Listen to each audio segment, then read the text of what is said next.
Last night, I dreamt I went to Manderley again. It seemed to me I stood by the iron gate leading to the drive, and for a while I could not enter, for the way was barred to me. Then, like all dreamers, I was possessed of a sudden with supernatural powers and passed like a spirit through the barrier before me. The drive wound away in front of me, twisting and turning as it had always done. But as I advanced, I was aware that a change had come upon it. Nature had come into her own again, and little by little had encroached upon the drive with long, tenacious fingers. On and on wound the poor thread that had once been our drive. And finally, there was Manderley. Manderley, secretive and silent. Time could not mar the perfect symmetry of those walls. Moonlight can play odd tricks upon the fancy, and suddenly it seemed to me that light came from the windows. And then a cloud came upon the moon and hovered an instant like a dark hand before a face. The illusion went with it. I looked upon a desolate shell with no whisper of the past about its staring walls. We can never go back to Manderley again. That much is certain. But sometimes, in my dreams, I do go back to the strange days of my life, which began for me in the south of France.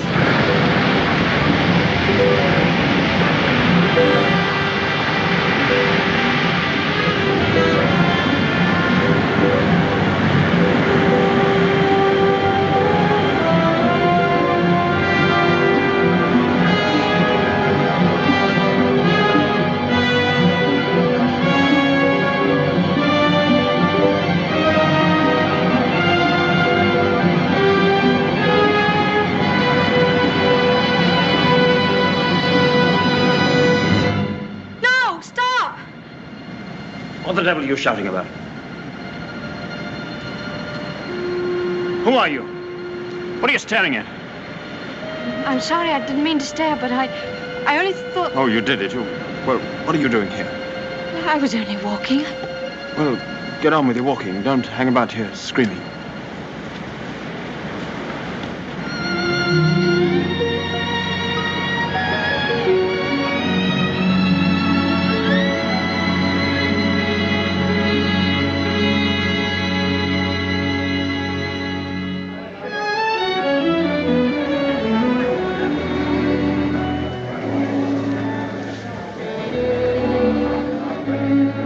I'll never come to Monte Carlo out of season again. Not a single well-known personality in the hotel. Stone cold. Waiter, garçon, call him. Tell him to get me some... Why, it's Max de Winter. How do you do?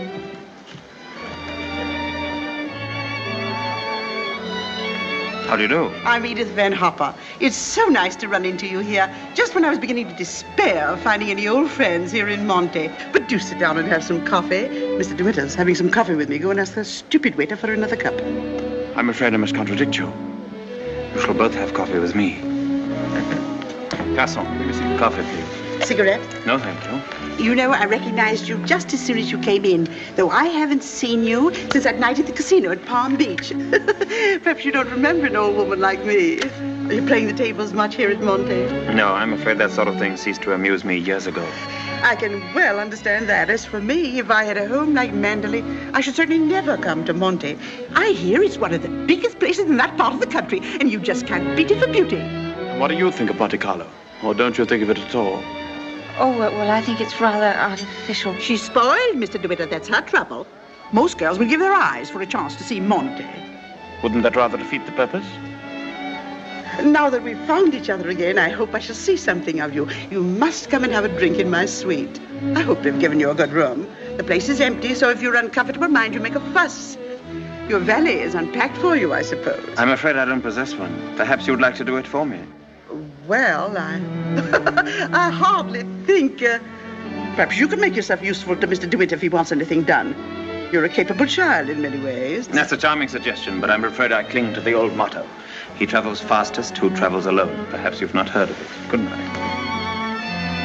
What do you make of that? Do you suppose that sudden departure was intended to be funny? Come, don't sit there gawking. Let's go upstairs. Have you got the key? Yes, Mrs. Van Hopper. I remember when I was younger, there was a well-known writer who used to dart down the back way whenever he saw me coming. I suppose he was in love with me and wasn't quite sure of himself. Well, c'est la vie.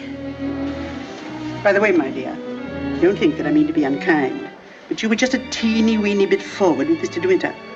Your effort to enter the conversation quite embarrassed me, and I'm sure it did him. Men loathe that sort of thing. Oh, come, don't sulk. After all, I am responsible for your behavior here. Perhaps he didn't notice it. Poor thing. I suppose he just can't get over his wife's death. They say he simply adored her.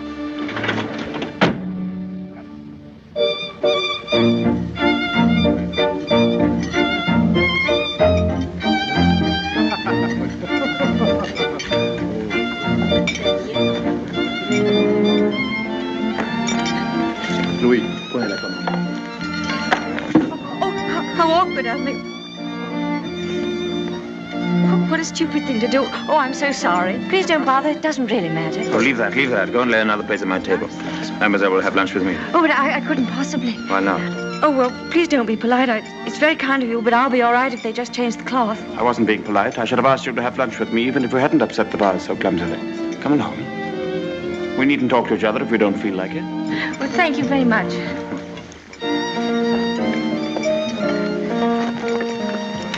Oh, I'll just have some scrambled eggs. Oui, mademoiselle. What's happened to your friend? Oh, she's ill in bed with a cold. I'm sorry I was so rude to you yesterday. The only excuse I can offer is that I've become boorish through living alone. You weren't really. You simply wanted to be alone and... Tell me, is Mrs. Van Hopper a friend of yours or just a relation? No, she's my employer. I'm what is known as a paid companion. I didn't know companionship could be bought. I looked up the word companion in the dictionary once. It said, a friend of the bosom. I don't envy you the privilege.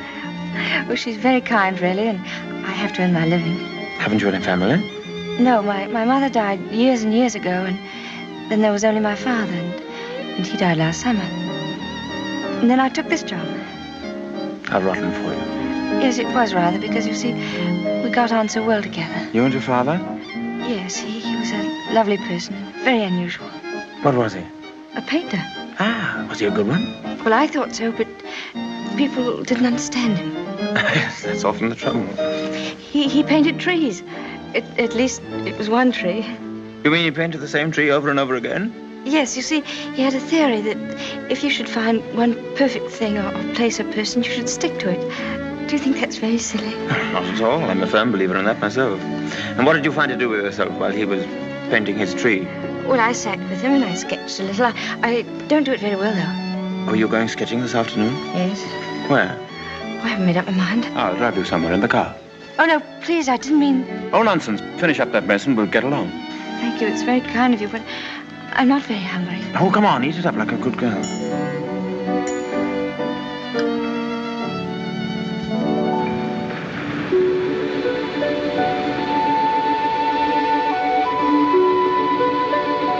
You've taken long enough for that sketch. I shall expect a really fine work of art. Oh, no, don't look at it. It's not nearly good enough. But it can't be as bad as all that. Now, don't rub it all out. Let me see it first. Well, it's the perspective. I never can get it right. Let me see. Oh, dear. Tell me, is it the perspective that gives my nose that curious twist in the middle? Well, you're not a very easy subject to sketch. Your expression keeps changing all the time. Does it? Well, I'd concentrate on the view instead if I were you.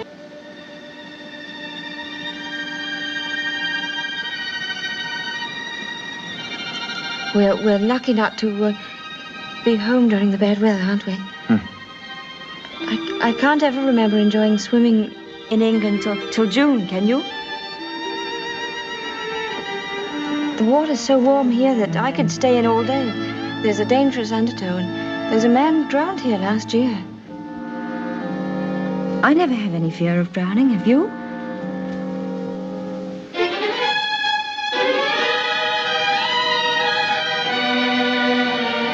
Come, I'll take you home.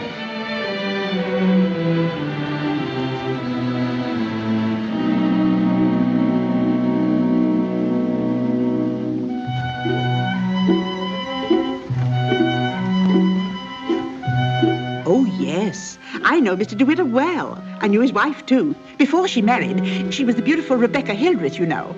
She was drowned, poor dear, while she was sailing near Mandalay. He never talks about it, of course, but he's a broken man. I suppose I'd better have him.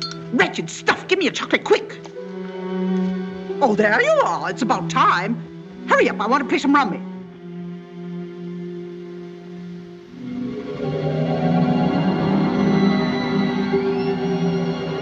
She was the beautiful Rebecca Hildreth, you know. They say he simply adored her. She was the beautiful Rebecca Hildreth, you know. I suppose he just can't get over his wife's death. She was the beautiful Rebecca Hildreth, you know. But he's a broken man. What's up? Well, where are you going? Oh, I thought I'd take a tennis lesson. I see. I suppose you've had a look at the pro, and he's desperately handsome, and you've conceived a schoolgirl crush on him. All right, go ahead, make the most of it. Off duty? Oh, yes, Mrs. Van Hopper's cold's turned into flu, so she's got a trained nurse. I'm sorry for the nurse. You keen on tennis? No, not particularly. That's good. We'll go for a drive.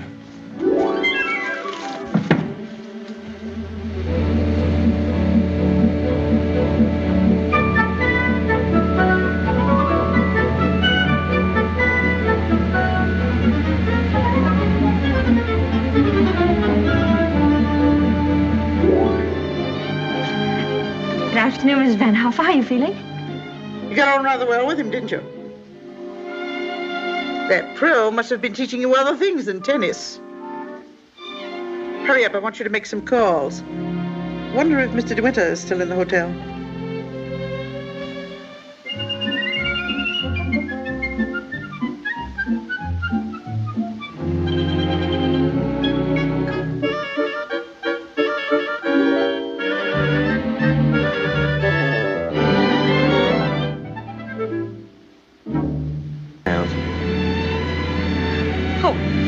I wish I were a woman of 36, dressed in black satin with a string of pearls. You wouldn't be here with me if you were. Would you please tell me, Mr. De Winter, why you asked me to come out with you? Oh, it's obvious that you want to be kind, but why do you choose me for your charity?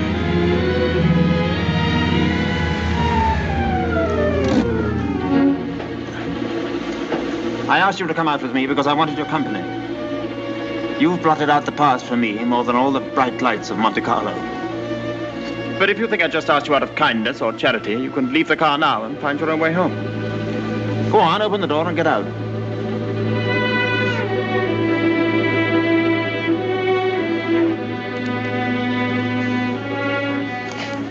Better blow your nose. Please don't call me Mr. De Winter. I've a very impressive array of first names. George Fortescue Maximilian. But you needn't bother with them all at once. My family call me Maxim. And another thing. Please promise me never to wear black satin or pearls. Or to be 36 years old. Yes, Maxim.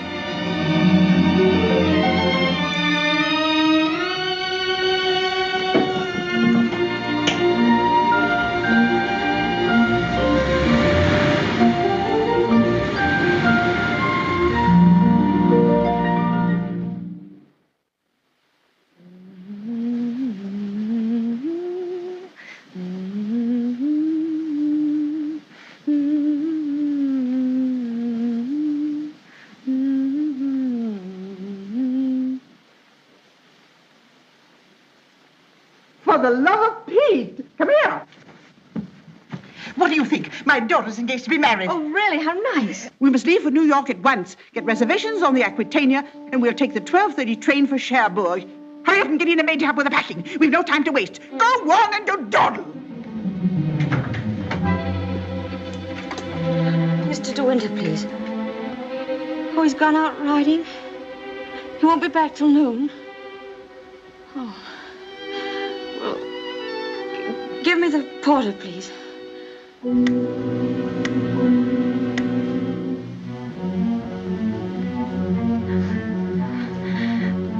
I'll go and see if there's anything left in my room.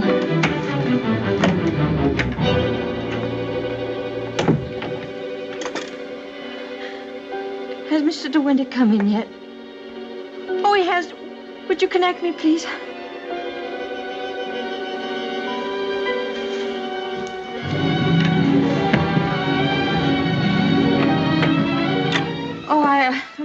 I was looking for my book. I suppose I've packed it. Well, come on. The car's waiting at the door.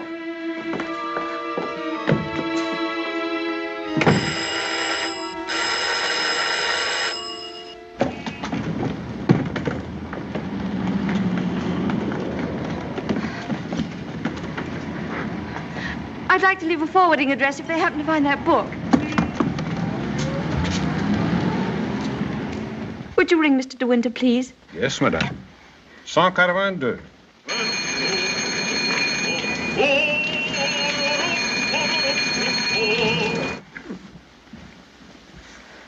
There isn't any answer. Thank you. Tell her to hurry up. Yes, madame.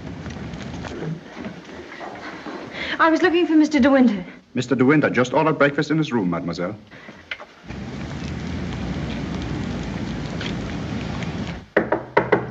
Come in.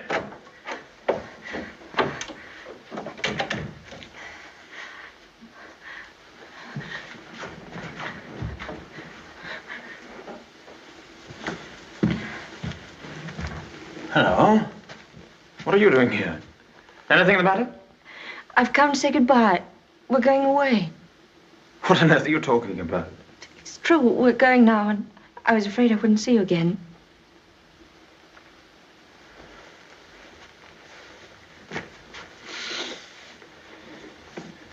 Where's she taking you to? New York. I don't want to go. I shall hate it. I shall be miserable.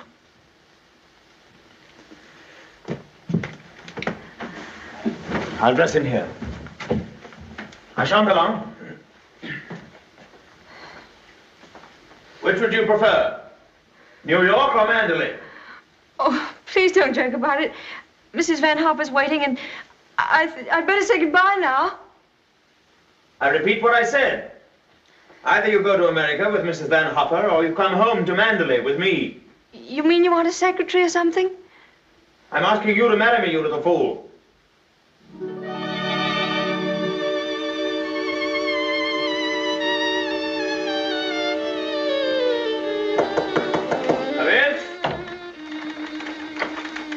Is that my food? I'm famished. I didn't have any breakfast.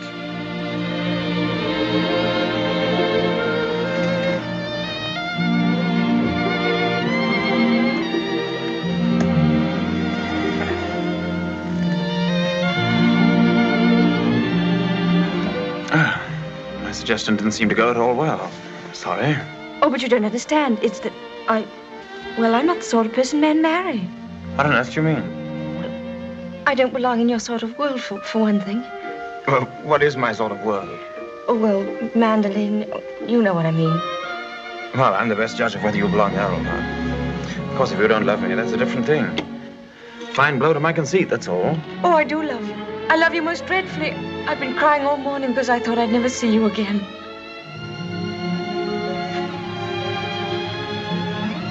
Bless you for that. I'll remind you of this one day.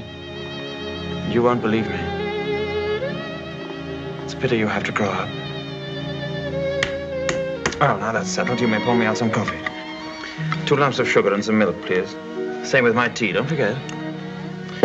Who's going to break the news to Mrs. Van Hopper? Shall you or shall I? Oh, you tell her. She'll be so angry. What's the number of her room? Oh, she's not there. She's downstairs in the car. Hello? Give me the date, please. Hello? You'll find Mrs. Van Hopper waiting outside in her car. Would you ask her with my compliments if she'd very kindly come up and see me in my room? Yes, in my room. Mr. De Winter says, please, for you to come up to his room. Mr. De Winter? Why, certainly.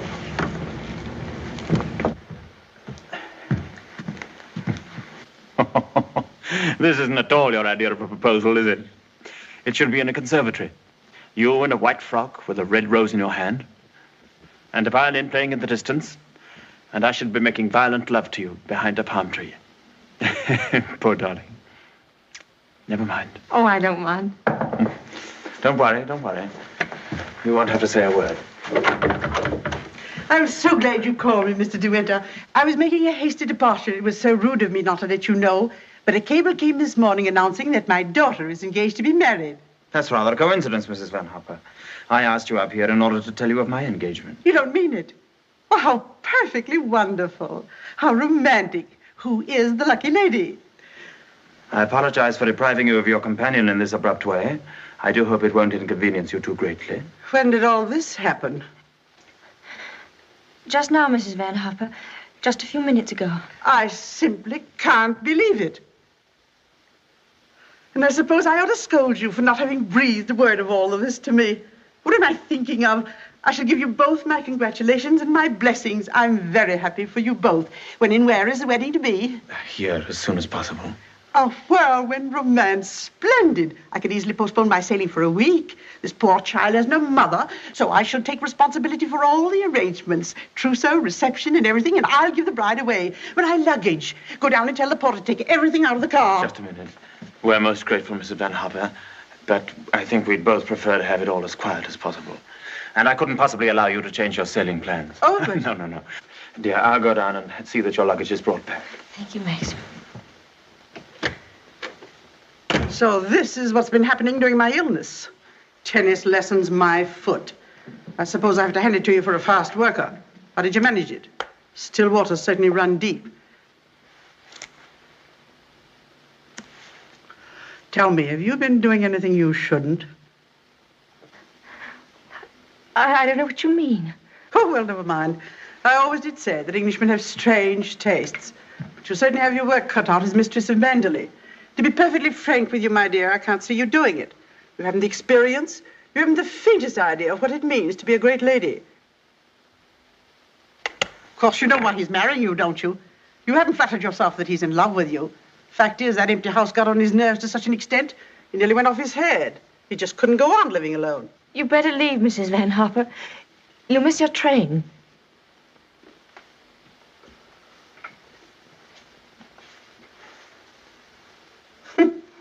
Mrs. De Winter. Goodbye, my dear, and good luck.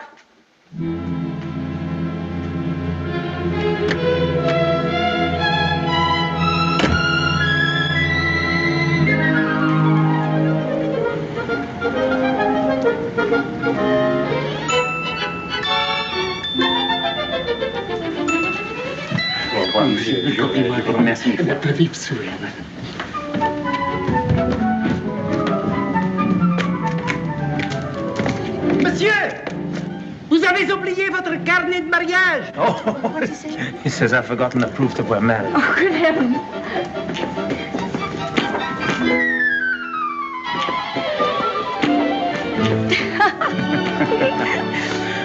Somebody else had the same idea.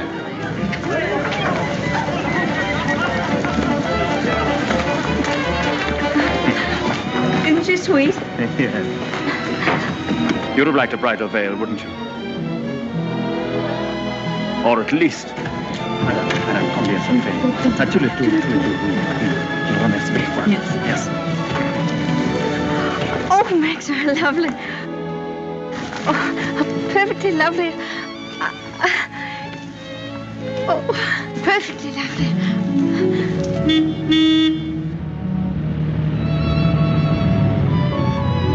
Welcome home, Mr. De Winter. Thank you, Smith.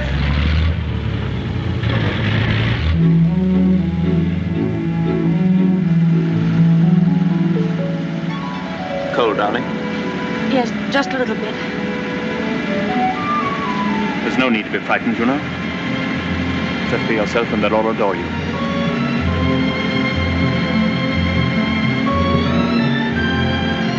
You don't have to worry about the house at all. Mrs. Danvers is the housekeeper. Just leave it to her.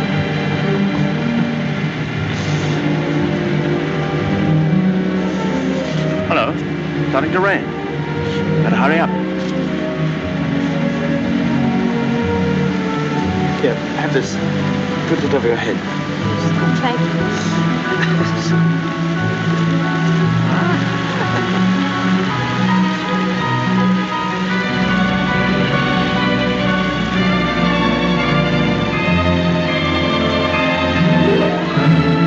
That's it. That's Manderley.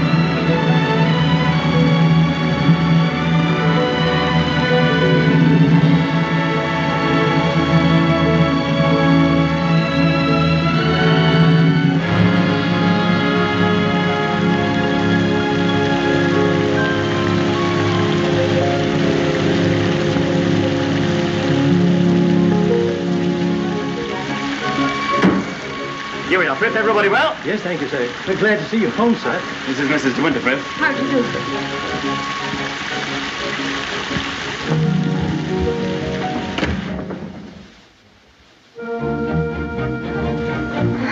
I didn't expect the whole staff to be in attendance. Mr. Danvers' orders, sir.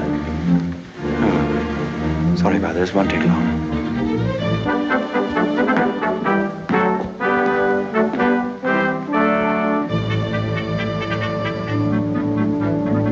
This is Mrs. Danvers. How do you do? How do you do? I have everything in readiness for you. That's very good of you. I didn't expect anything.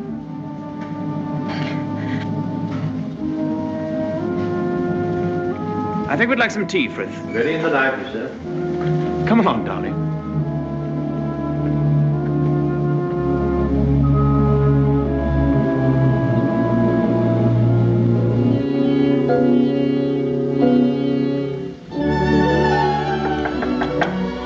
Oh, Maxim, come in. Oh, good evening, Mrs. Danvers. Good evening, madam.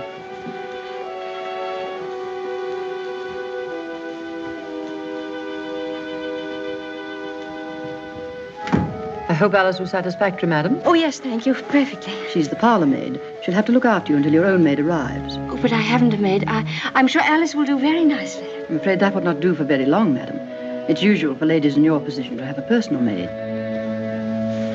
I hope you approve the new decoration of these rooms, madam. Oh, I didn't know it'd been changed. I hope you haven't been to too much trouble. I only followed out Mr. De Winter's instructions. Oh, well, what did it look like before? It had an old paper and different hangings. It was never used much, except for occasional visitors. Oh, then it wasn't Mr. De Winter's room originally. No, madam.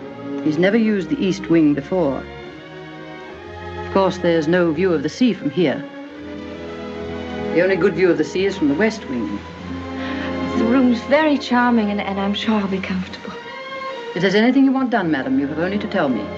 I suppose you've been at Manderley for many years, longer than anyone else. Not so long as Frith. He was here when the old gentleman was living, when Mr. De Winter was a boy. Oh, I see, and you didn't come till after that. I came here when the first Mrs. De Winter was a bride.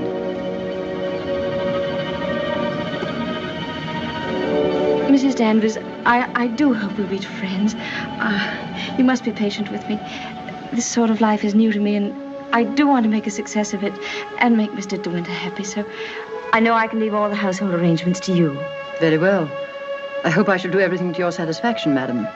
I've managed the house since Mrs. De Winter's death, and Mr. De Winter has never complained.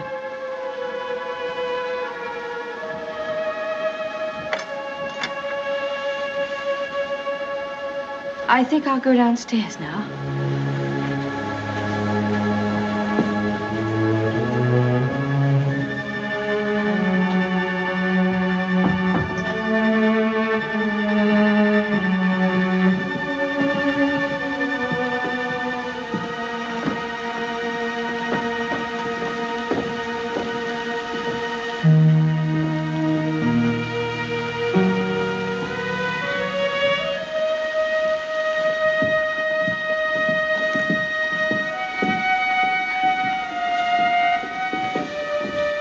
That room in the west wing I was telling you about is there through that door.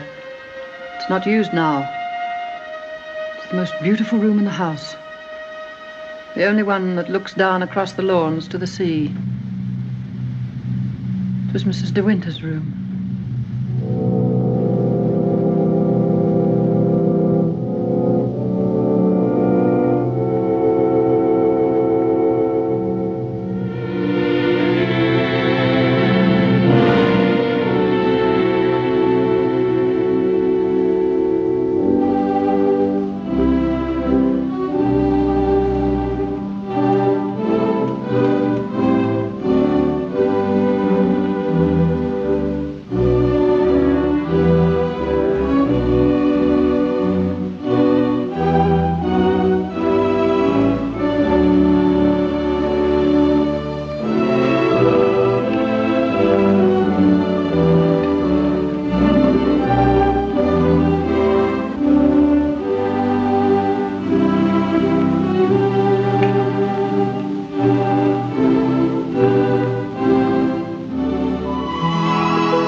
morning.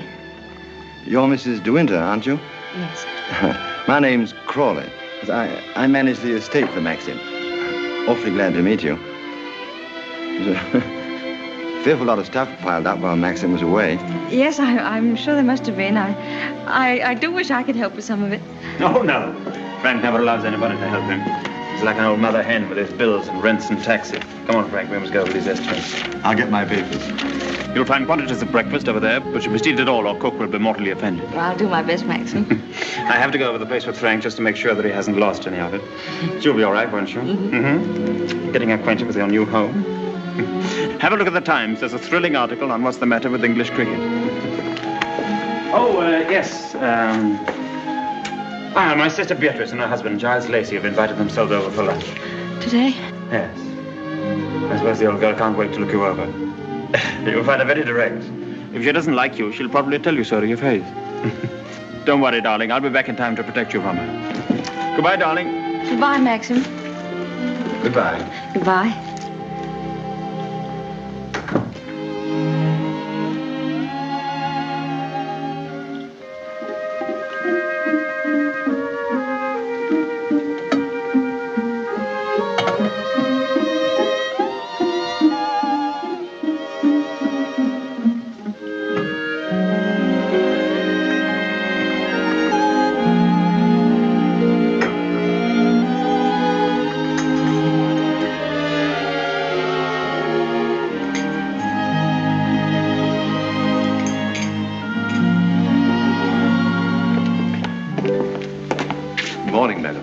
Good morning, Frith.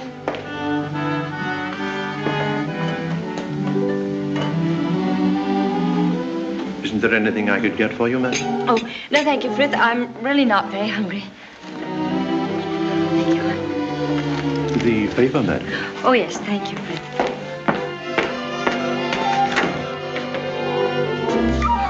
Madam. I slipped. Oh, thank you, Frith.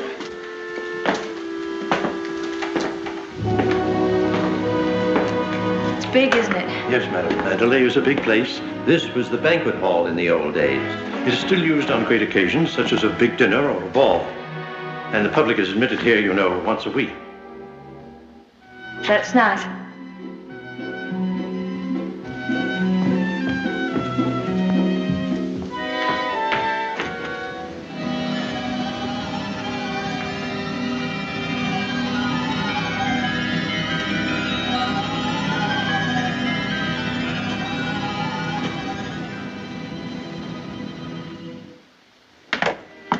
I beg pardon, madam. I'm afraid the fire is not usually lit in the library until the afternoon, but you'll find one in the morning room. Of course, if you wish this fire lit now, madam. Oh, no, Frith, I wouldn't dream of it. Mrs. De Winter, I mean the late Mrs. De Winter always did her correspondence and telephoning in the morning room after breakfast. Thank you, Frith.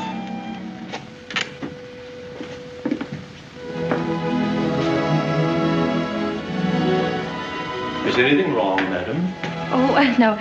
Which way is the morning room? Oh, it's that door there, on the left. Oh, yes, thank you.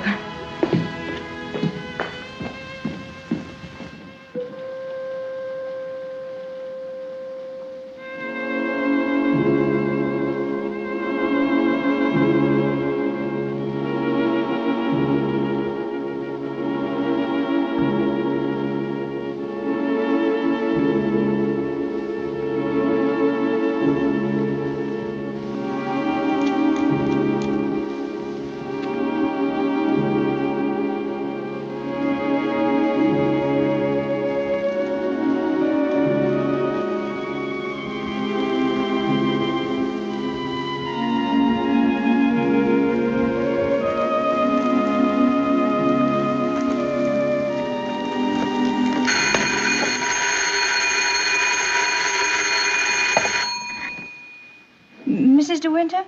Oh, I'm afraid you've made a mistake. Mrs. De Winter's been dead for over a year. Oh, I mean...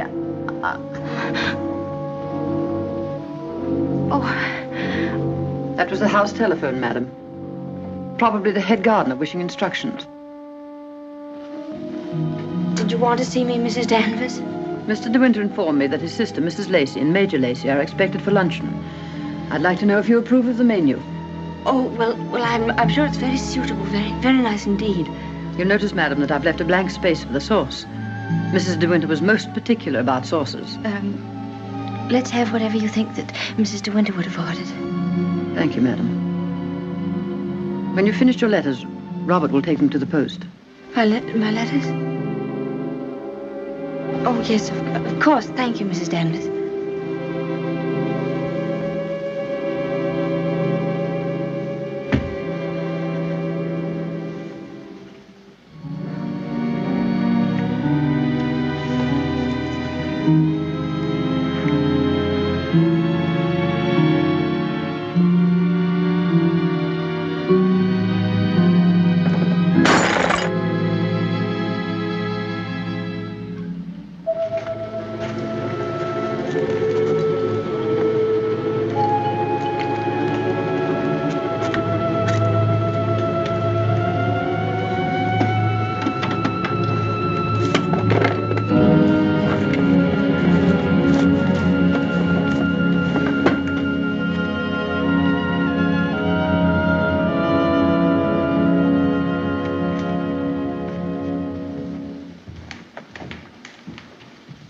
Frith? Good morning, Mrs. Lacey. Where's Mr. De Winter? I believe he went down to the farm with Mr. Crawley. How tiresome of him not to be here when we arrive, and how typical.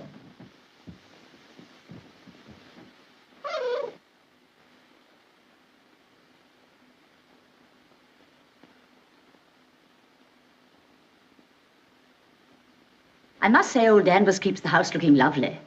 She certainly learnt that trick of arranging flowers from Rebecca. I wonder how she likes it now, being ordered about by an ex-chorus girl. Now, where on earth did you get the idea she's an ex-chorus girl? He picked her up in the south of France, didn't he? What if he did? Well, I mean to say, there you are.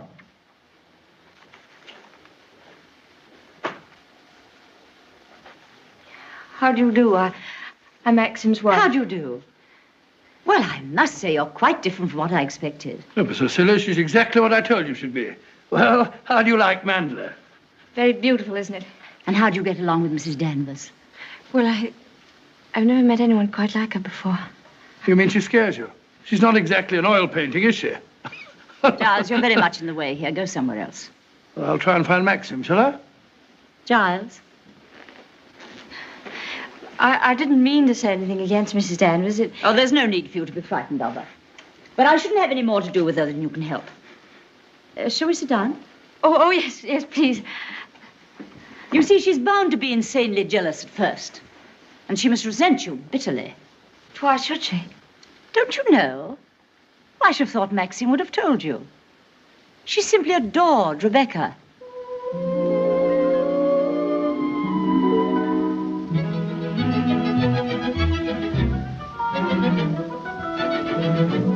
How are you, Robert? Quite well, thank you, madam. Still having trouble with your teeth? Unfortunately, yes, madam. You should have them out. All of them. Wretched nuisances, teeth. Thank you, madam. Oh, what a plateful. Do you hunt? No, I don't. I'm afraid I don't even ride. Oh, have to ride down here. We all do. Which do you ride, side saddle or astride? Oh, yes, of course, I forgot you don't, do you? You must. Nothing else to do down here. Maxine, when are you going to have parties here again, like the old days? Oh, I haven't thought about it. But everyone's dying to see you, and... Yes, I bet they are. Why don't you have the masquerade ball again this summer? Well... My dear, are you fond of dancing? Well, I love it, but I'm not very good at it. Do you rumba? I've never tried. You must teach me. I say, but I'm trying to find out exactly what your wife does do. She sketches a little. Sketches? Well, not this modern stuff. I hope you know portrait of a lampshade upside down to represent a soul in torment. Don't sail, do you? No, I don't. Thank goodness for that. Huh?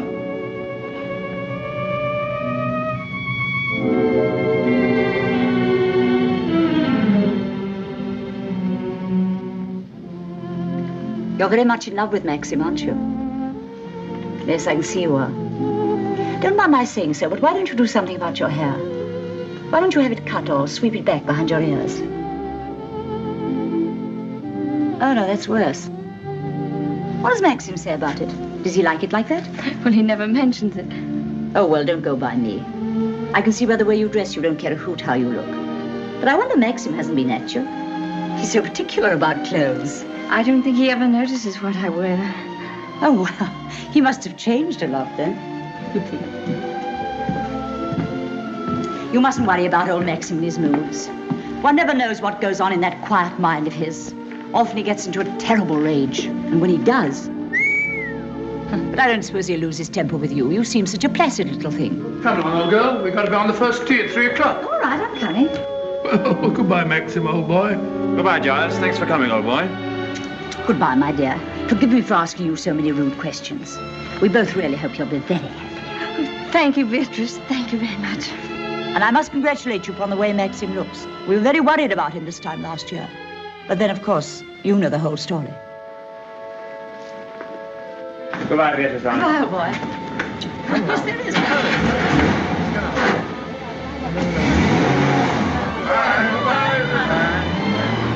Well, thank heavens they've gone. Now we can have a walk about the place. Looks as though we might have a shower, but you won't mind that, will you? No, but wait a minute. I'll go upstairs and get a coat. There's a heap of Macintoshes in the flower room. Robert, run and get a coat from the flower room for Mrs. De Winter, will you? What do you think of Beatrice? Oh, I liked her very much, but she kept saying that I was quite different from what she expected. What the devil did she expect? Oh, someone smarter and more sophisticated, I'm afraid. Oh. Do you like my hair? Your hair? Yes, of course I do. What's the matter with it? Oh, I don't know. I just wondered. Funny you are. Thank you. Do I have to put it on? Yes, certainly. Can't be too careful with children. Come on, Jasper, come and take some of that fat off.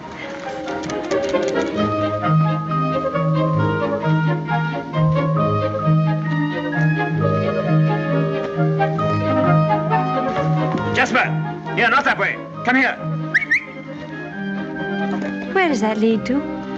Oh, it leads to a little cove where we used to keep a boat. Oh, let's go down there. Well, no, it's a perfectly dull, uninteresting stretch of sand, just like any other. Oh, please. Well, all right, we'll walk down and take a look if you really want to.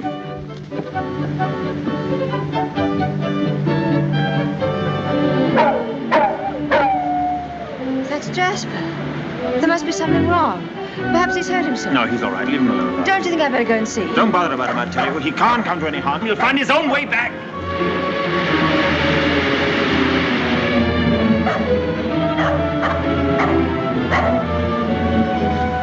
Jasper! Jasper! Oh, there you are.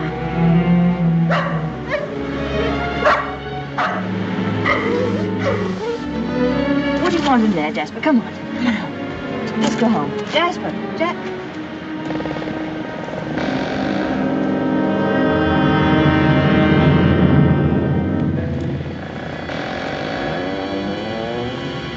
Oh. I didn't know that there was anybody. I know that dog. He comes for the house. He ain't yourn. No, he's Mr. De Winter's dog. Have you anything I could tie him with?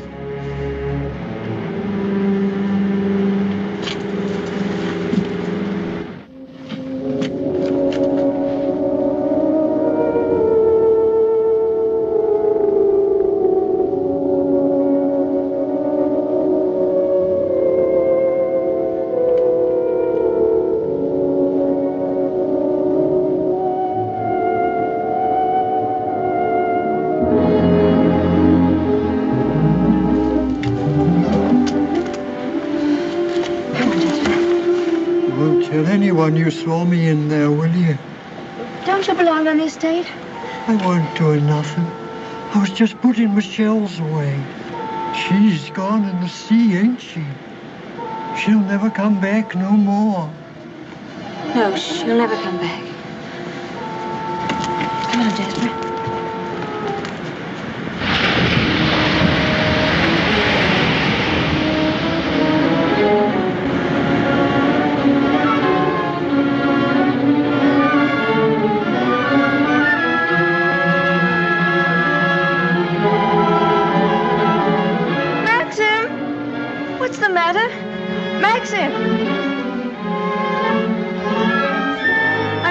Such a time, but I had to find a rope for Jasper. Hurry up, Jasper, for heaven's sake.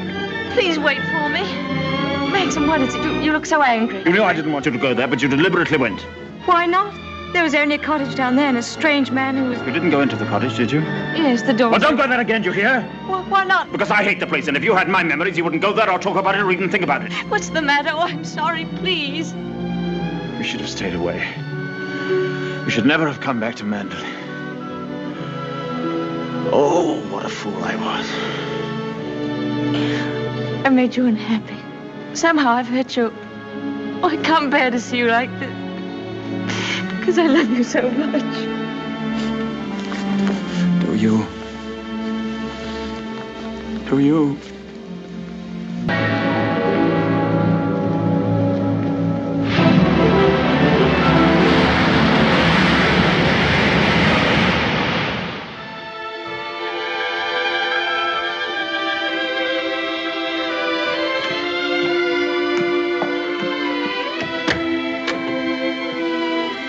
Hello, come in. Oh, please don't get up, Mr. Crawley. I was just wondering if you meant what you said the other day about showing me the run of things. Of course I did. What are you doing now? Notifying all the tenants that in celebration of Maxim's return with his bride, this week's rent will be free. Oh, was that Maxim's idea? Oh, yes. All the servants get an extra week's wages, too. Oh, he didn't tell me. Can't I help you? I could at least lick the stamps. Well, that's terribly nice of you. Won't you sit down? Oh, yes, thank you.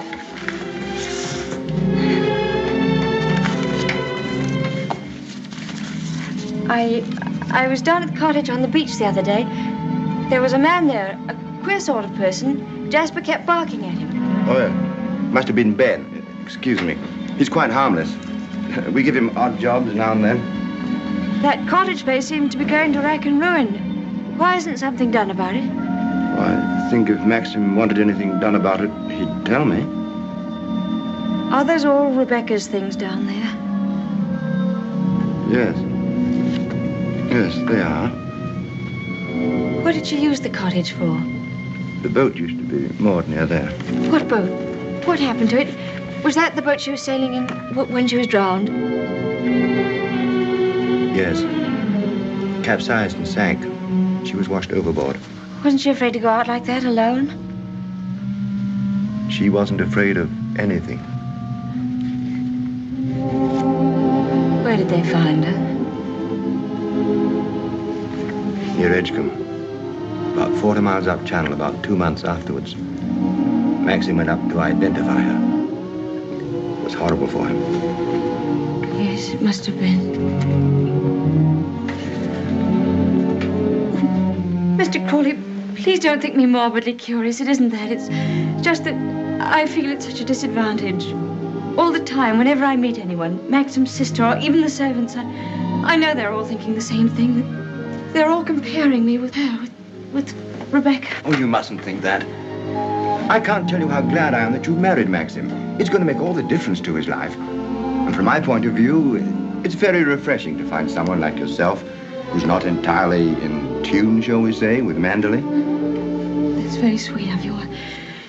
I dare say I've been stupid, but every day I realize the things that she had and that I lacked. Beauty and wit and intelligence and all the things that are so important in a woman.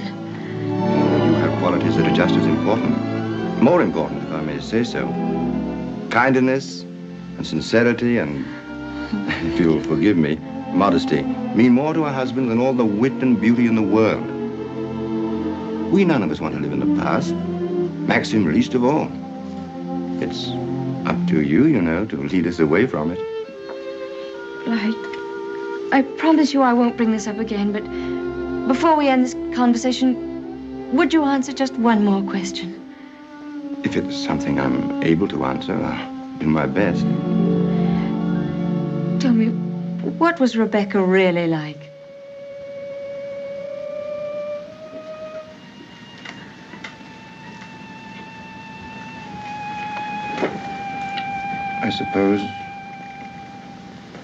I suppose she was the most beautiful creature I ever saw.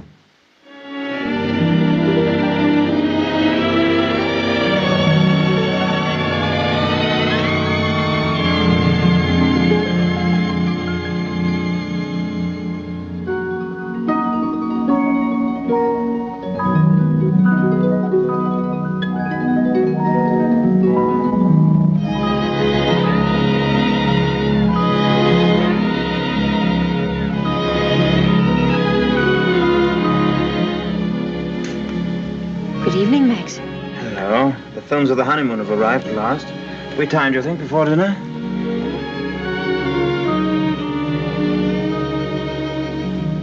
What on earth have you done to yourself? Oh, nothing. I just ordered a new dress from London. I hope you don't mind. Oh, no. Well, do you think that sort of thing's right for you? Doesn't seem your type at all. I thought you'd like it. And what have you done to your hair? Oh, I see. Oh, dear, oh, dear, oh, dear. I'm sorry. You look lovely, lovely. It's very nice for a change. Shall we see these pictures? Yes, I'd love to see them.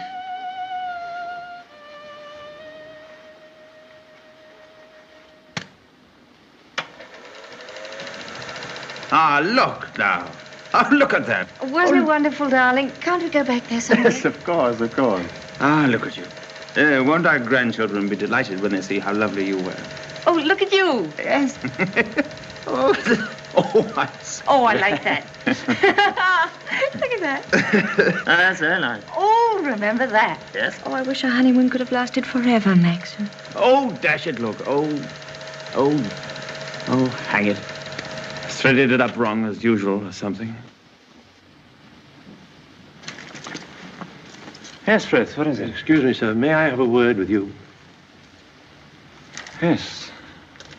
Come in. It's about Robert, sir. There's been a slight unpleasantness between him and Mrs. Danvers. Oh, dear. Robert is very upset. Oh, this is trouble. What is it?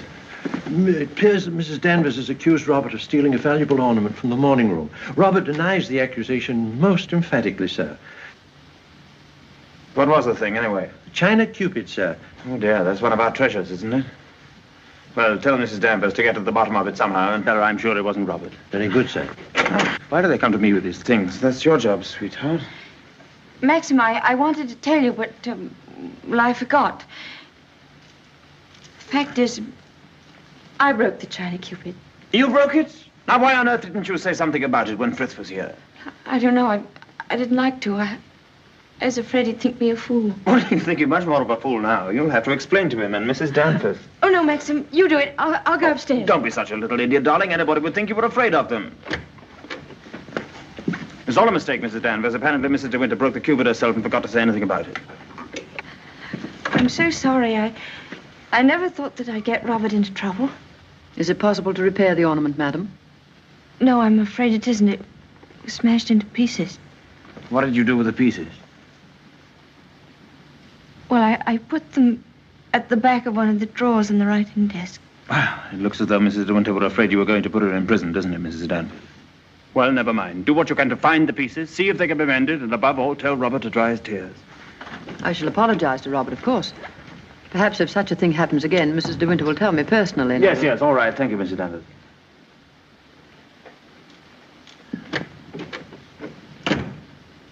Well, I suppose that clip will hold all right. I don't know.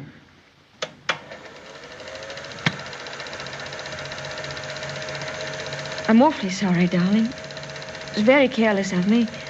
Mrs. Danvers must be furious with me. Oh, hang Mrs. Danvers. Why on earth should you be frightened of her? Behave more like a upstairs maid or something. Not like the mistress of the house at all. Yes, I know I do. But I feel so uncomfortable. I try my best every day, but it's very difficult with people looking me up and down as if I were a prize cow. Well, what does it matter if they do? You must remember that life at Mandel is the only thing that interests anybody down here. What a slap in the eye I must have been to them then. I suppose that's why you married me. Because you knew I was dull and gauche and inexperienced, and there could never be any gossip about me. Gossip? What do you mean? I don't know. I just said it for something to say. Don't look at me like that. Maxim, what's the matter? What have I said?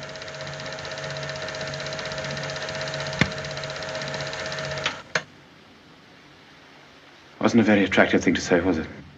No. It was rude, hateful.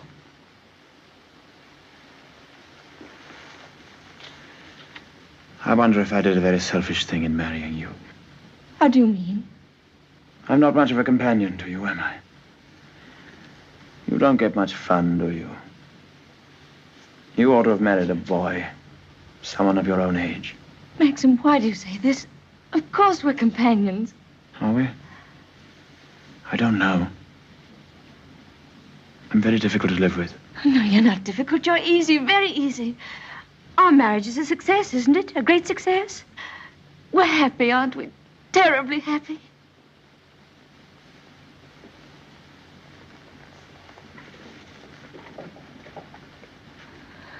If you don't think we are happy, it would be much better if you didn't pretend. I'll go away. Why don't you answer me? How can I answer you when I don't know the answer myself? If you say we're happy, let's leave it at that. Happiness is something I know nothing about.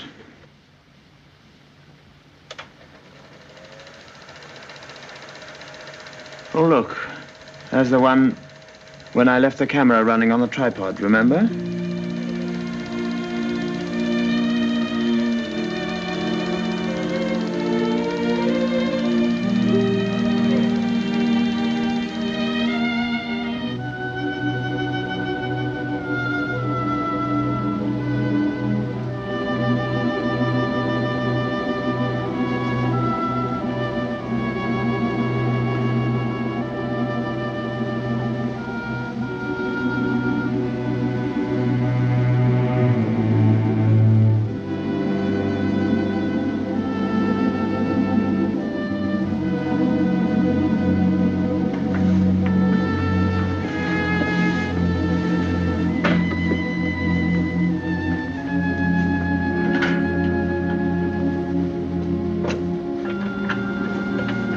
Pardon me, madam. Is there anything I can do for you? Yes, I'm all right, Hilda. Thank you very much. I'll bring the sandwiches immediately, madam.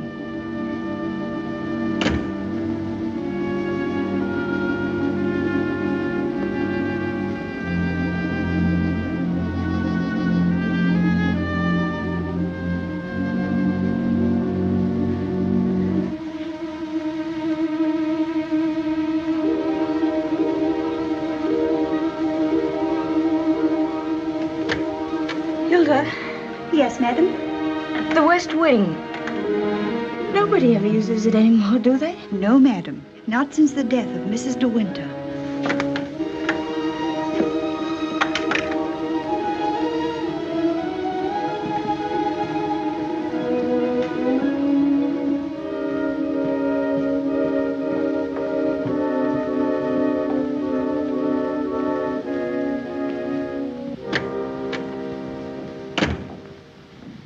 Come along, Mr. Jack, or someone may see you.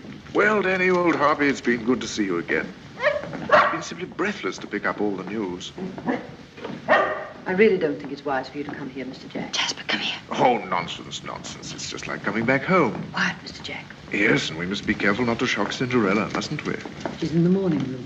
If you lead through the garden door, she won't see you. I must say I feel a little like the poor relation sneaking around through back doors. Well, toodaloo, Danny. Goodbye, Mr. Jack. And please be careful.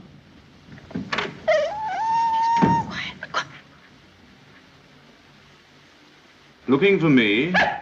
Oh, I didn't make you jump, did I? No, of course not. I didn't quite know who it was. Yes. You're pleased to see me, aren't you, old boy? I'm glad there's someone in the family to welcome me back to Manderley.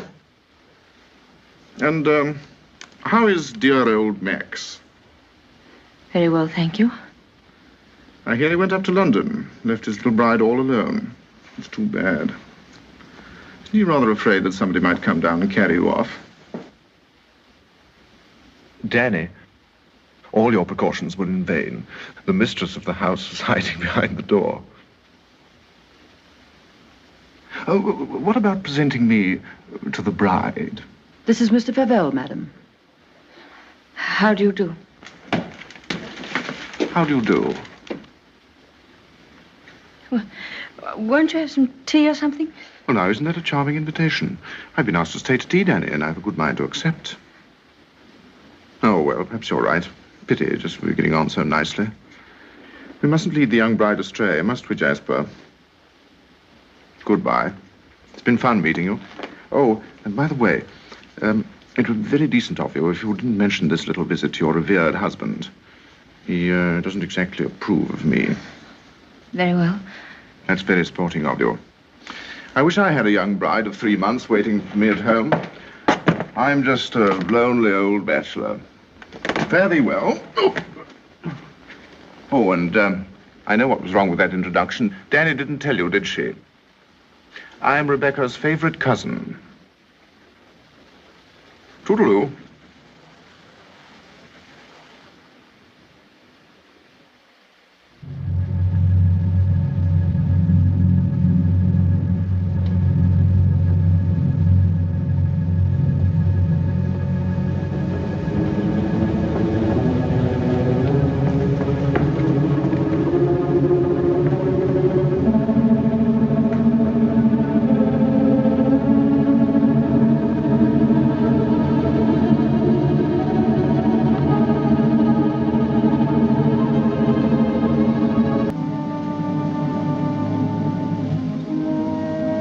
I didn't expect to see you, Mrs. Danvers. I noticed that the window wasn't closed, and I came up to see if I could fasten it. Why did you say that?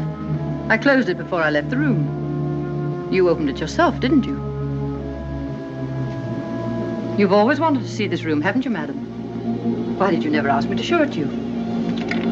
I was ready to show it to you every day.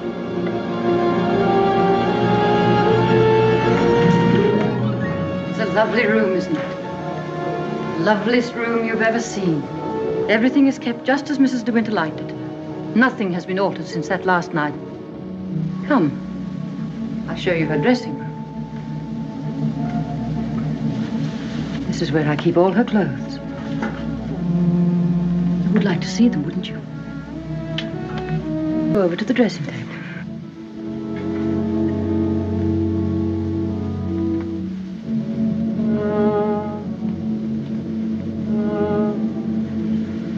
Oh, you've moved her brush, haven't you? There, that's better. Just as she always laid it down. Come on, Danny. Hair drill, she would say.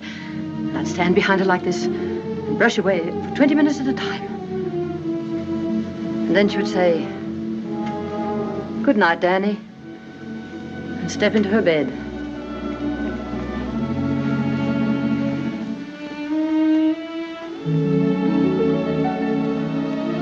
I embroidered this case for her myself, and I keep it here always.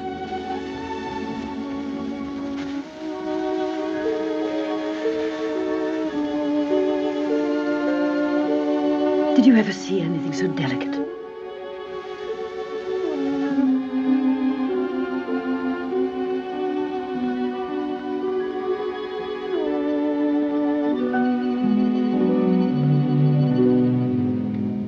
Look. You can see my hand through it.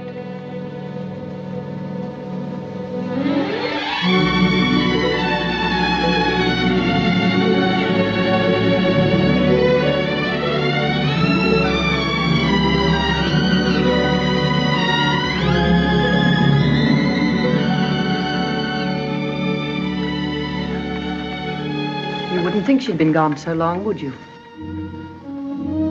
Sometimes when I walk along the corridor, I fancy I hear her just behind me.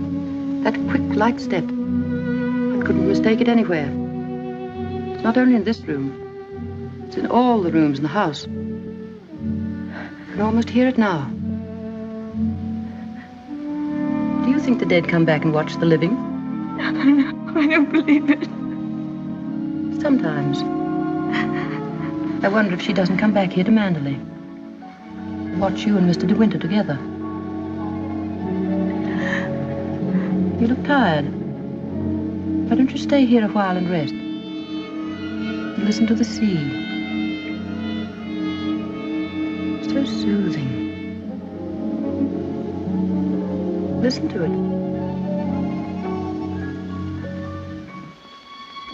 Listen. Listen to the sea.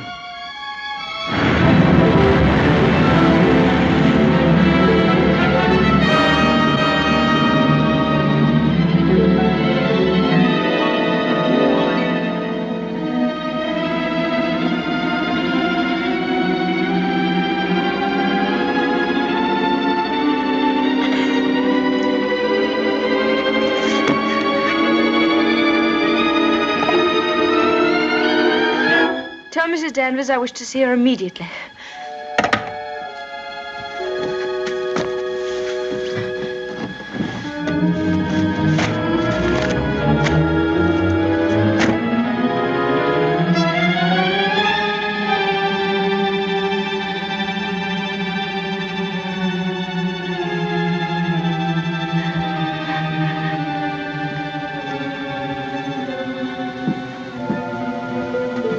You sent for me, madam? Yes, Mrs. Danvers. I want you to get rid of all these things. But these are Mrs. De Winter's things. I am Mrs. De Winter now. Very well, I'll give the instructions. Just a moment, please. Mrs. Danvers, I intend to say nothing to Mr. De Winter about Mr. Favel's visit. In fact, I prefer to forget everything that happened this afternoon.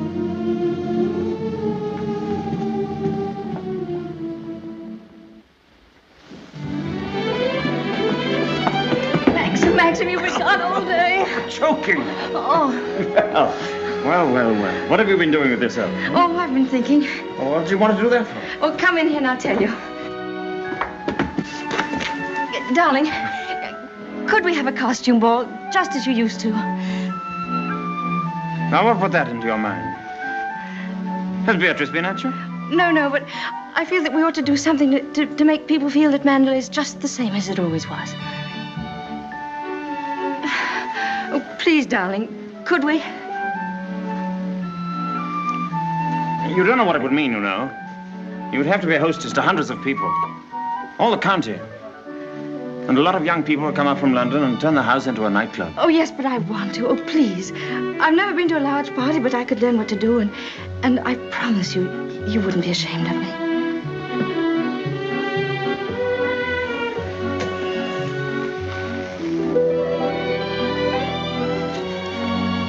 All right, if you think you'd enjoy it. You better get Mrs. Danvers to help you, hadn't you? No, I don't need Mrs. Danvers to help me. I can do it myself. All right, my sweet.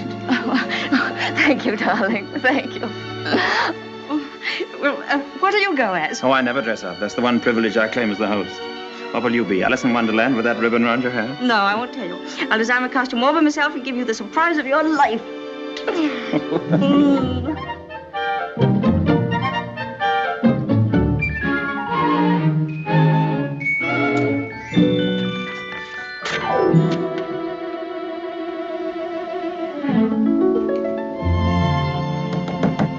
Come in.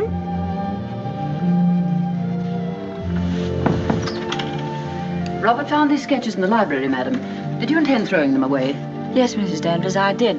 They were just some ideas I was sketching for my costume for the ball. Hasn't Mr. De Winter suggested anything? No, I want to surprise him. I don't want him to know anything about it. I merely thought that you might find a costume among the family portraits that would suit you. Oh, you mean those at the top of the stairs? I'll go and look at them.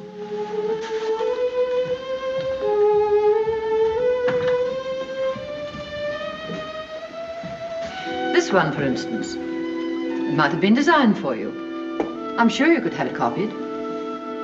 I've heard Mr. De Winter say that this is his favorite of all the paintings. It's Lady Caroline De Winter, one of his ancestors. Oh, well, that's a splendid idea, Mrs. Danvers. I'm very grateful.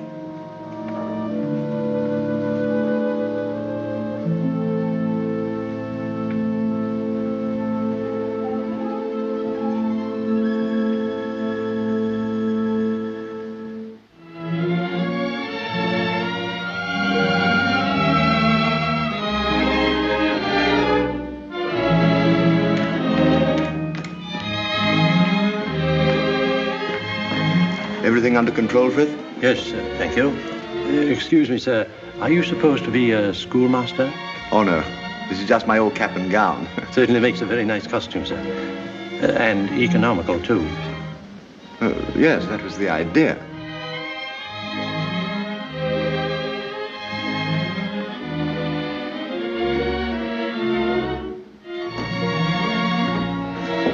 Evening, Robert. Not very good weather for the ball. No, sir. Very misty on the way, and very chilly. Oh, this wig's so tight they ought to have sent an aspirin with it. Hello. Oh. What's the idea, Adam and Eve? Oh, Maxim, don't be disgusting. Strong man, old man. Where's my weight thing? What thing? You haven't left it in the car, have you? Oh. Oh, there it is. You were the first one down? Yes. Where's the child? She's keeping her costume a terrific secret. Wouldn't even let me into her room. Oh, lovely. I'll go up and give her a hand. I could do with a drink. When'd you catch cold in that thing? Don't be silly. Pure wool, old boy. Pardon me, sir. You forgot this.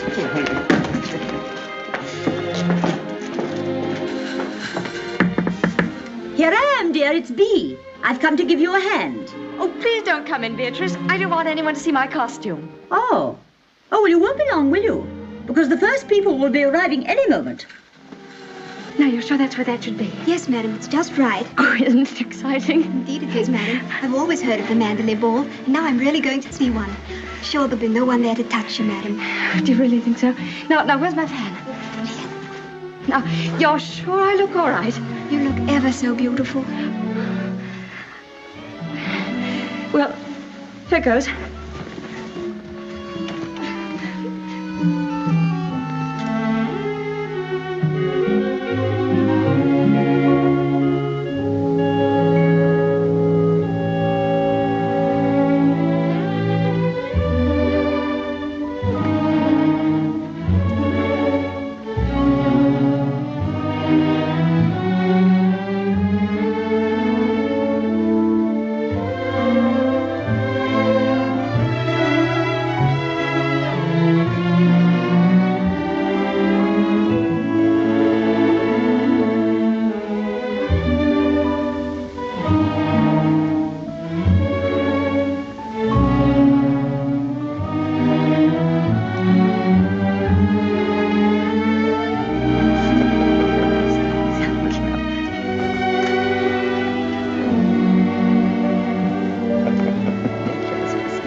Good evening, Mr. De Winter.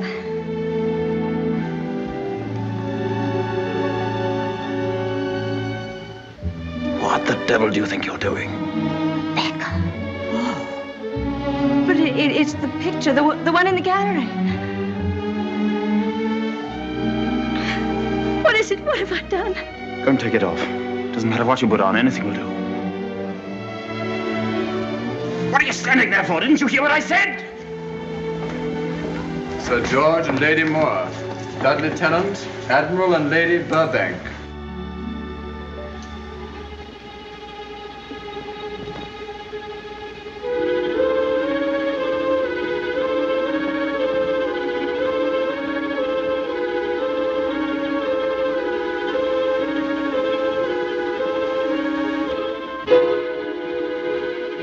I watched you go down, just as I watched her a year ago.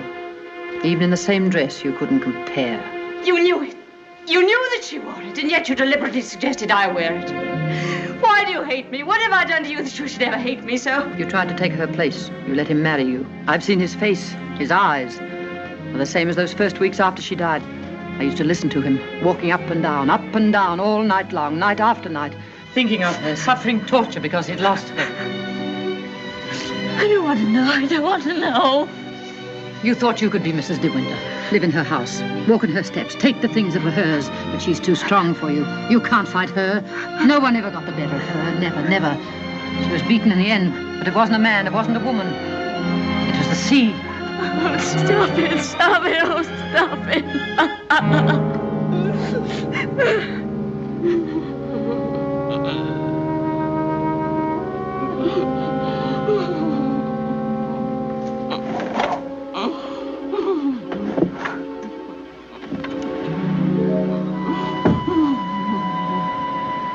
You're overwrought, madam. I've opened a window for you. A little air will do you good.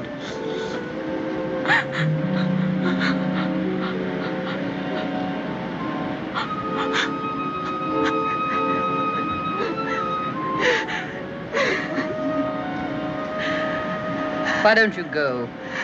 Why don't you leave Mandalay? He doesn't need you. He's got his memories. He doesn't love you. He wants to be alone again with her. You've nothing to stay for. You've nothing to live for, really, have you? Look down there. It's easy, isn't it? Why don't you? Why don't you? Go on. Go on. Don't be afraid.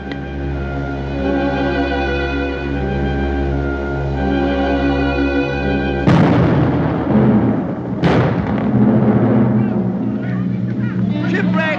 Ship on the rocks! Ship aground, sending up rocket! Shipwreck! Come on, everybody! Down to the bay! Notify the Coast Guard! She's aground! Maxim! Maxim! Ship ashore! Come on, everybody! Come on! Maxim! Maxim!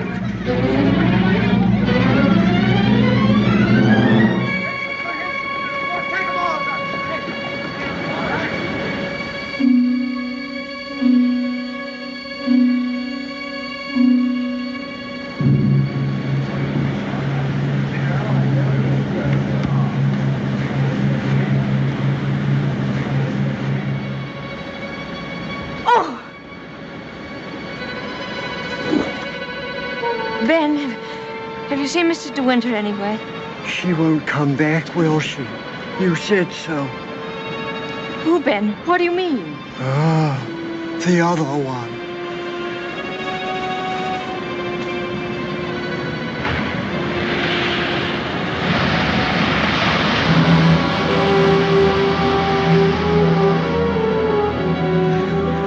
Frank, have you seen Maxim anywhere? Not since about half an hour ago.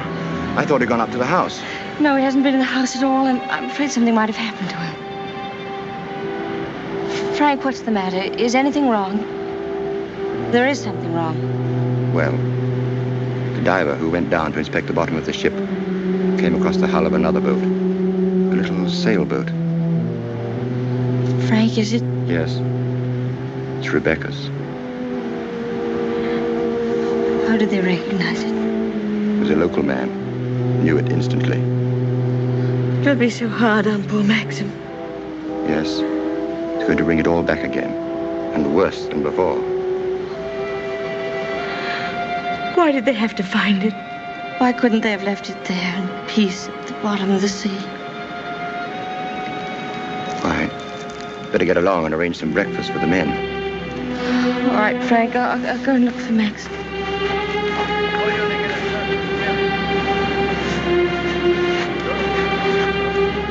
Headed for the reef.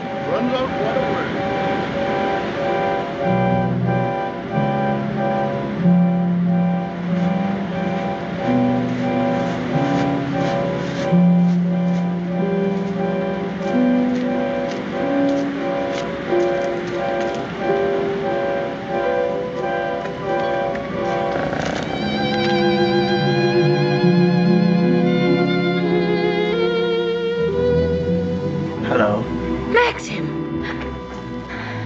You haven't had any sleep.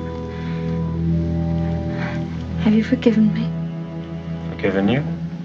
What have I got to forgive you for? For last night, my stupidity about the costume. Oh, that. I'd forgotten. I was angry with you, wasn't I?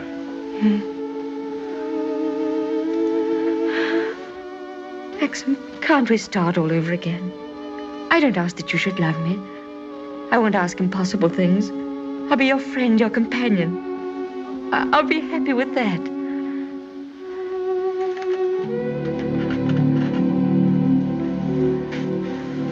You love me very much, don't you?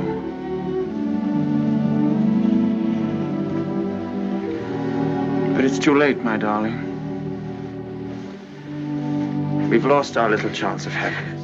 No, Maxim, no. Yes. It's all over now. The thing's happened. The thing I've dreaded day after day. Night after night. Maxim, what are you trying to tell me? Rebecca has won. Her shadow has been between us all the time, keeping us from one another. She knew that this would happen. What are you saying? They sent a diver down. He found another boat. Yes, I know. Frank told me. Rebecca's boat.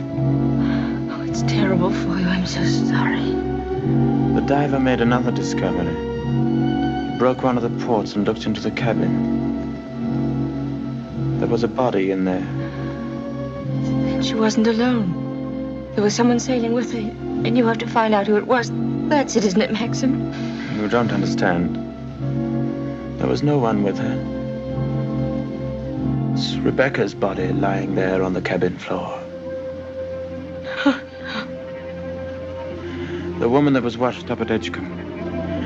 The woman that is now buried in the family crypt. That was not Rebecca. That was the body of some unknown woman. Unclaimed, belonging nowhere. I identified it, but I knew it wasn't Rebecca. It was all a lie. I knew where Rebecca's body was. Lying on that cabin floor on the bottom of the sea. How did you know, Max? Because I put it there.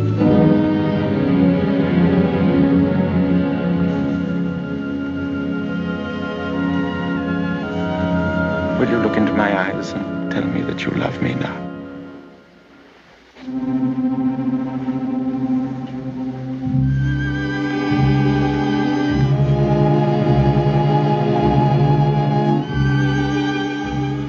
See? I was right. It's too late.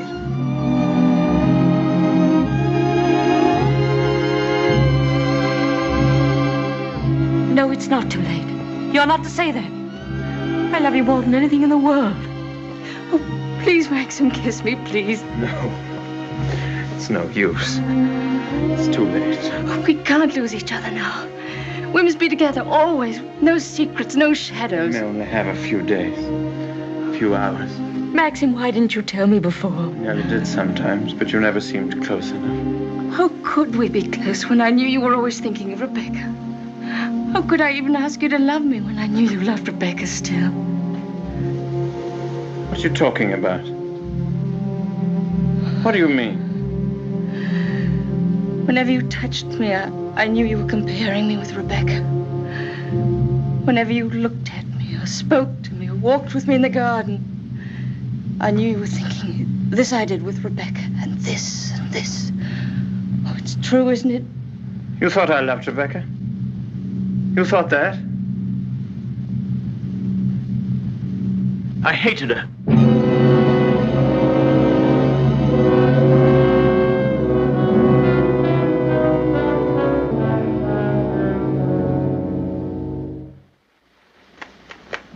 Oh, I was carried away by her.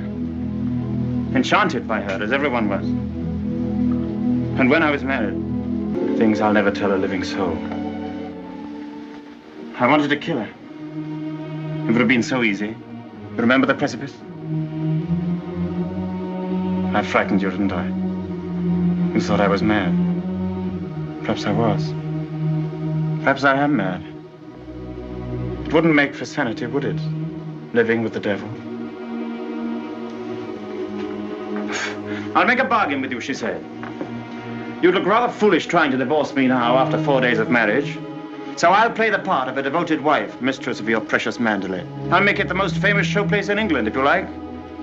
And people will visit us and envy us and say we're the luckiest, happiest couple in the country. What a grand joke it'll be. What a triumph. I should never have accepted her dirty bargain. But I did. I was younger then and tremendously conscious of the family honor. Family honor. She knew that I'd sacrifice everything rather than stand up in a divorce court and give her away, admit that our marriage was a rotten fraud. You despise me, don't you? As I despise myself. You can't understand what my feelings were. Can you? Of course I can, darling. Of course I can. Well, I kept the bargain, and so did she, apparently. Oh, she played the game brilliantly. But after a while, she began to grow careless. She took a flat in London, and she'd stay away for days at a time. Then she started to bring her friends down here. I warned her, but she shrugged her shoulders. What's it got to do with you, she said. She even started on Frank. Poor, faithful Frank. Then there was a cousin of hers, a man named Favell. Yes, I know him. Came the day you went to London. Why didn't you tell me? I didn't like to. I thought it would remind you of Rebecca. Remind me? As if I needed reminding. Favell used to visit her here in this cottage. I found out about it, and I warned her that if he came here again, I'd shoot them both. One night, when I found that she'd come back quietly from London, I thought that Favell was with her. And I knew then that I couldn't stand this life of filth and deceit any longer. I decided to come down here and have it out with both of them. But she was alone. She was expecting Favell, but he hadn't come. She was lying on the divan, a large tray of cigarette stubs beside her. She looked ill, queer. Suddenly she got up, started to walk toward me. When I have a child, she said, neither you nor anyone else could ever prove it wasn't yours. You'd like to have an heir, wouldn't you, Max, for your precious Manderley? And she started to laugh. How funny. How supremely, wonderfully funny. I'll be the perfect mother, just as I've been the perfect wife. No one will ever know. It ought to give you the thrill of your life, Max, to watch my son grow bigger day by day, and to know that when you die, Manderley will be his. She was face to face with me. One hand in her pocket, the other holding a cigarette. She was smiling. Well, Max, what are you going to do about it? Aren't you going to kill me? I suppose I went mad for a moment. I must have struck her. She stood staring at me. She looked almost triumphant. Then she started toward me again, smiling. Suddenly she stumbled and fell.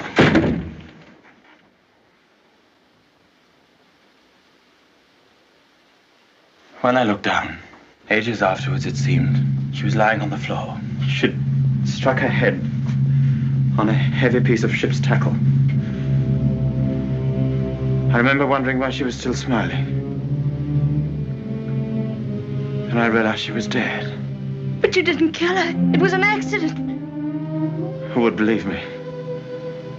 I lost my head. I just knew I had to do something. Anything. I carried her out to the boat. It was very dark. There was no moon. I put her in the cabin. When the boat seemed a safe distance from the shore, I took a spike and drove it again and again through the planking of the hull. I opened up the sea cocks and the water began to come in fast.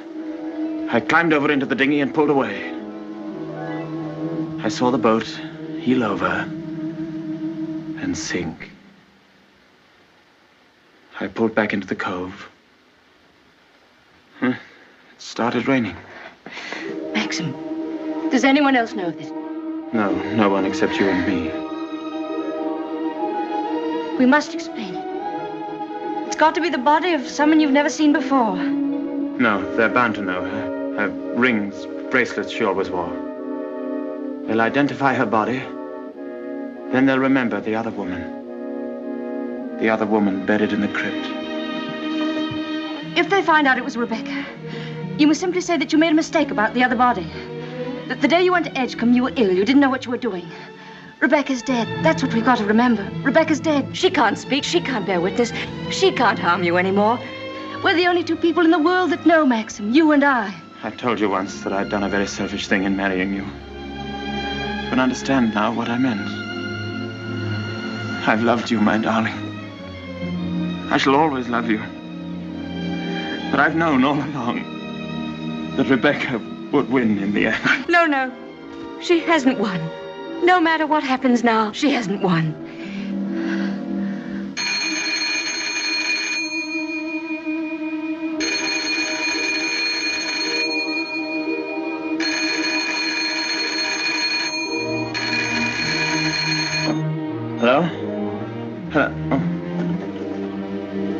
Hello, Frank.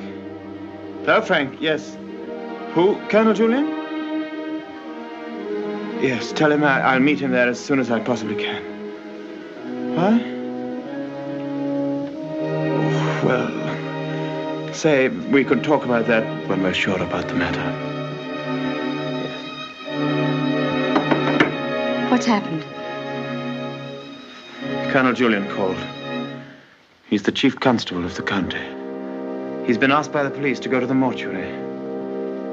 He wanted to know if I could possibly have made a mistake about that other body.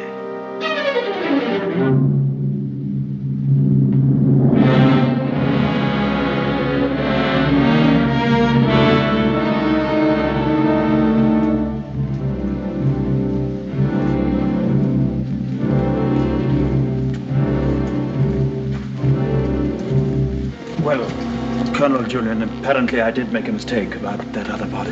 The mistake was quite natural under the circumstances. Besides, you went well at the time. That's nonsense. I was perfectly well. Oh, don't let it worry you, Maxim. Nobody can blame you for making a mistake. Pity is you've got to go through the same thing all over again. What do you mean?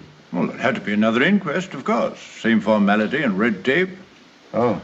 Wish you could be spared the publicity of it, but I'm afraid that's impossible. Oh, yes, the publicity.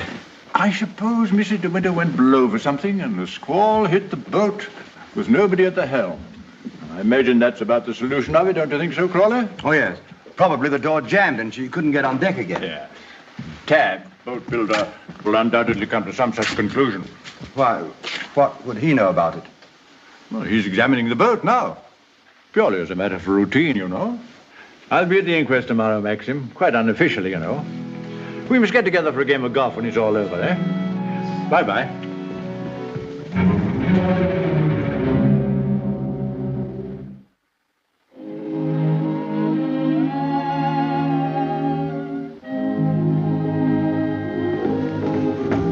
I have the evening papers, madam. Would you care to see them? Oh, no, thank you, Frith. And I prefer that Mr. De Winter weren't troubled with them either. I understand, madam. Permit me to say that we're all most distressed outside.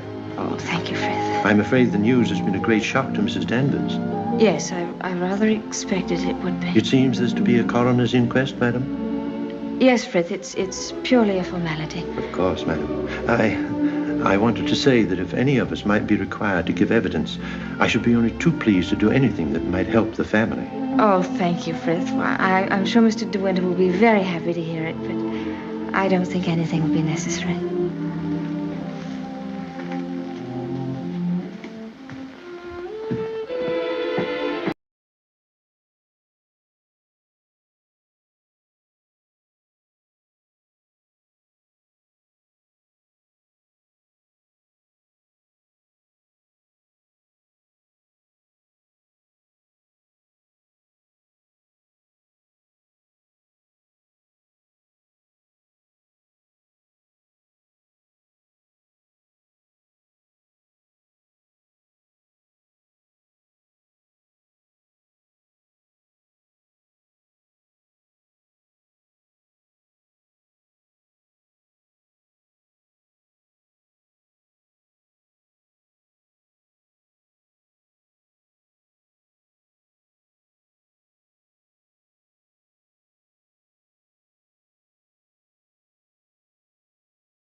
Maxim.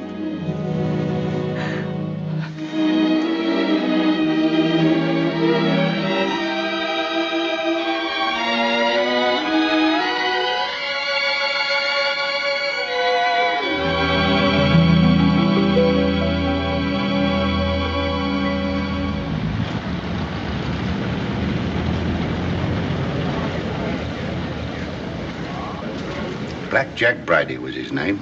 The most important arrest I ever made. It must have been about 2 years ago now. Of course, there was no doubt about it. He was hung a month after I caught him. Hello, wait a minute. They've got old Balmy Ben up now.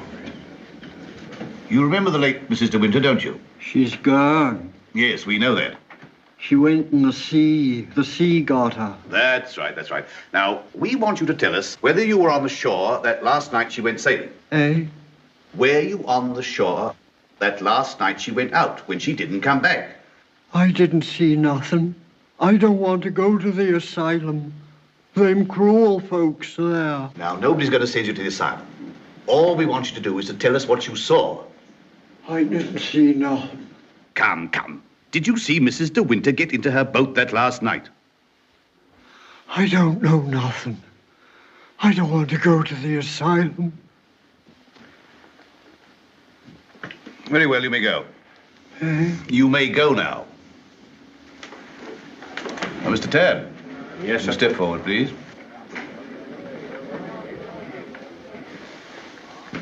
The evidence you give is called me the truth, whole truth, but the truth. I do. So help me. The late Mrs. De Winter used to send her boat to your shipyard for reconditioning. That's right, sir. Can you remember any occasion when she had any sort of accident with the boat? No, sir. I often said Mrs. De Winter was a born sailor. Now, when Mrs. De Winter went below, as is supposed, and a sudden gust of wind came down, that would be enough to capsize the boat, wouldn't it? Excuse me, sir, but there's a little more to it than that. Well, what do you mean, Mr. Tabb? I mean, sir, the seacocks. What are the seacocks? Oh, well, the seacocks are the valves to drain out the boat. And they're always kept tight closed when you're afloat. Yes? Well, yesterday, when I examined that boat, I found they'd been open. Well, what could be the reason for that? Just this. That's what flooded the boat and sunk her. Are you implying? That boat never capsized at all. I know it's a terrible thing to say, sir, but in my opinion, she was scuttled. And there's them holes. What holes? You know, planking. What are you talking about? Of course, that boat's been underwater for over a year. And tide's been knocking her against the ridge. But it seemed to me, them holes looked as if she'd made them from the inside. Then you believe she must have done it deliberately? Couldn't have been no accident. Not with her knowledge of boats. You knew the former Mrs. De Winter very well, I believe. Oh, yes. Would you believe her capable of suicide? No. Frankly, I would not. You never can tell. You may stand down, Mr. Tabb. Mr. De Winter, please.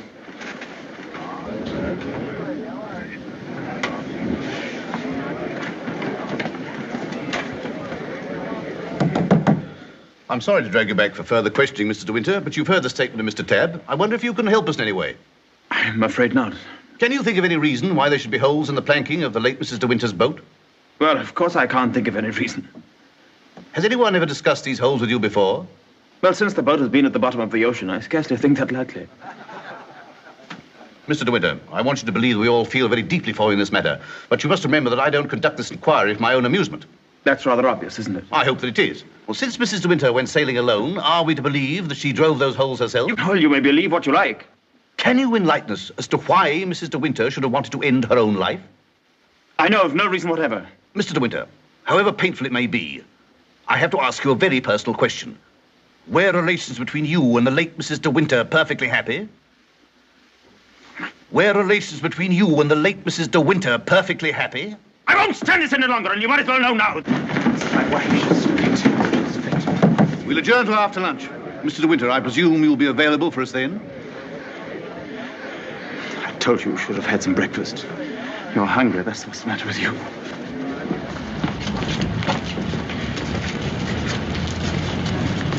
Mr. Frith thought you might like to have some lunch from the house and sent me with it. Oh, that's fine, man. And can you pull round the corner? Very good, sir.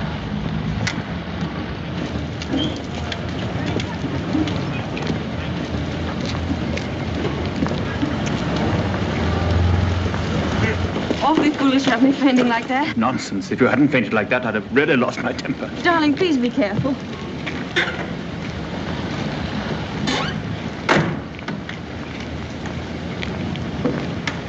darling. If you wait here a few moments, I'll see if I can find old Frank. Of course, darling. Don't worry about me. I'll be all right. Sure? Here. Try a spot of this. Do you good? Thank you. Are you all right? Yes, of course. Won't be long. Right you are. Good. Hello. And how does the bride find herself today? I say, marriage with Max is not exactly a bed of roses, is it? I think you better go before Maxim gets back. Oh, jealous, is he? Well, I can't say I blame him. But you don't think I'm the big bad wolf, do you? I'm not, you know. I'm a perfectly ordinary, harmless bloke. And I think you're behaving splendidly over all this. Perfectly splendidly. You know, you've grown up a bit since I last saw you. It's no wonder. What do you want, Flavelle? Oh, hello, Max. Things are going pretty well for you, aren't they? Better than you ever expected. I was rather worried about you at first. That's why I came down to the inquest. Well, I'm touched by your solicitude, but if you don't mind, we'd rather like to have our lunch.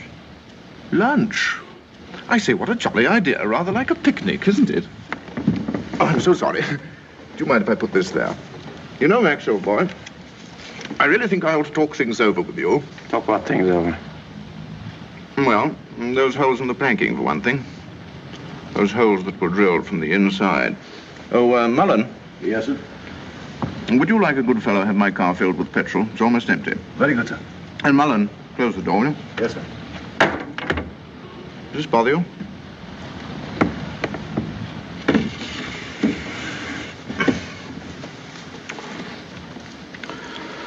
You know, boy, I have a strong feeling that before the day is out, somebody's going to make use of that rather expressive, though somewhat old-fashioned term, foul play. Am I boring you with all this? No? Good. Well, you see, Max, I find myself in a rather awkward position. You've only got to read this note to understand. It's from Rebecca. And what's more, she had the foresight to put a date on it. She wrote it to me the day she died. Incidentally, I was out on a party on that night, so I didn't get it until the next day. And what makes you think that note would interest me? Oh, I'm not going to bother you with the contents now, but I can assure you that it is not the note of a woman who intends to drown herself that same night. By the way, what do you do with old bones? Bury them, eh, what? However, for the time being... You know, Max, I'm getting awfully fed up with my job as a motor car salesman. I don't know if you've ever experienced the feeling of driving an expensive motor car that isn't your own, but it can be very, very exasperating. You know what I mean. You want to own the car yourself. I've often wondered what it'd be like to retire to the country, have a nice little place with a few acres of shooting. I've never figured out what it would cost a year, but I'd like to talk about it with you. I'd like to have your advice on how to live comfortably without hard work. Hello, Flavelle. Are you looking for me, Maxim? Yes. Mr. Flavelle and I have a little business transaction on hand. I think we had better conduct it over at the inn. They may have a private room there. Well, see you later. Find Colonel Julian. Tell him I want to see him immediately. Come on, Flavelle, let's go.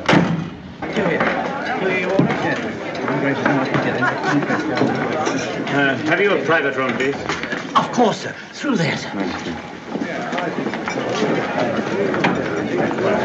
I hope this will do, Mr. De Winter. Oh, it's splendid. Splendid. Exactly like the Ritz.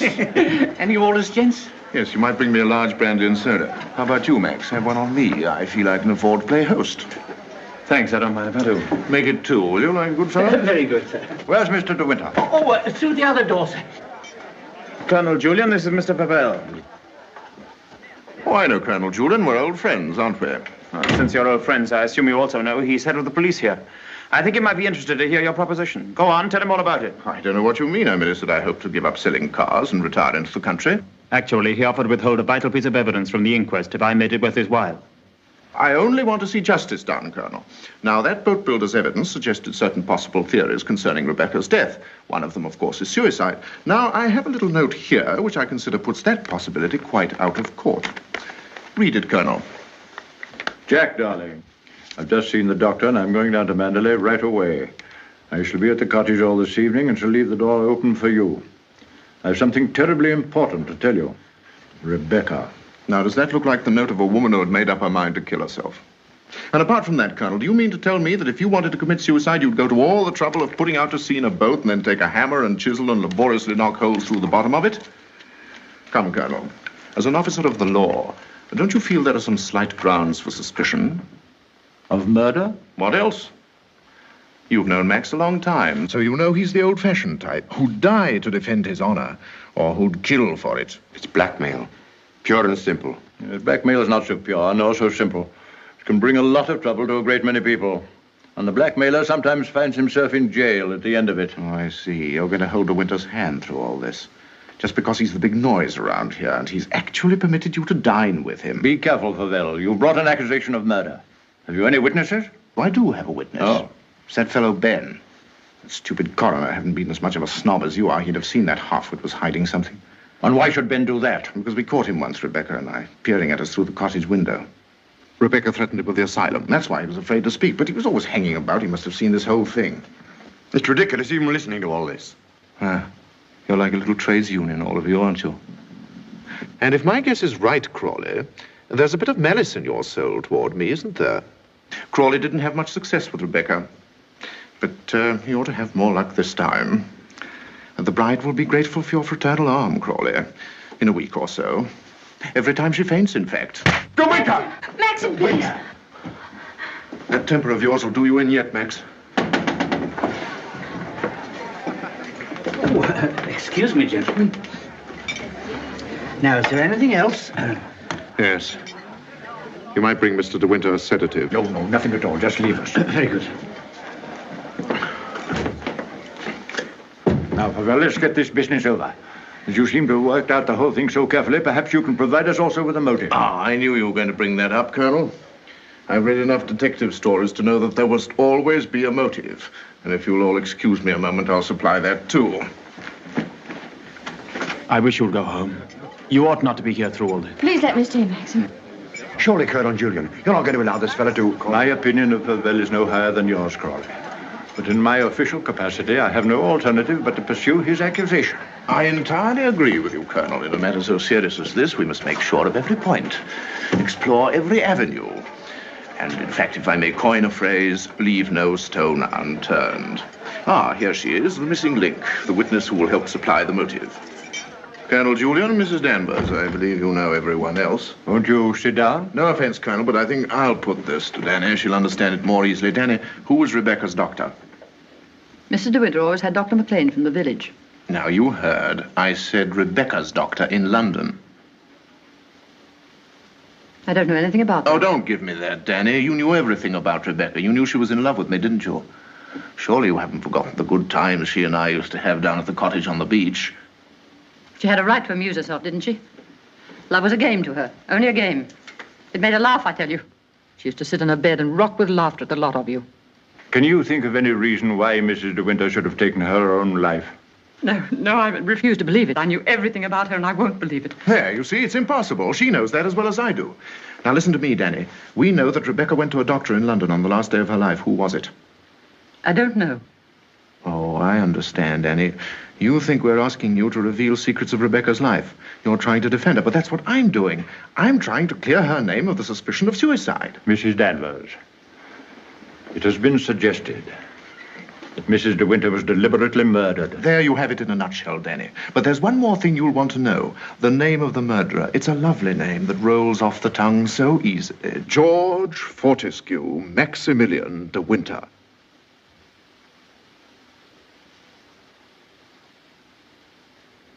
He was a doctor. Mrs. De Winter sometimes went to him privately. She used to go to him even before she was married. We don't want reminiscences, Danny. What was his name?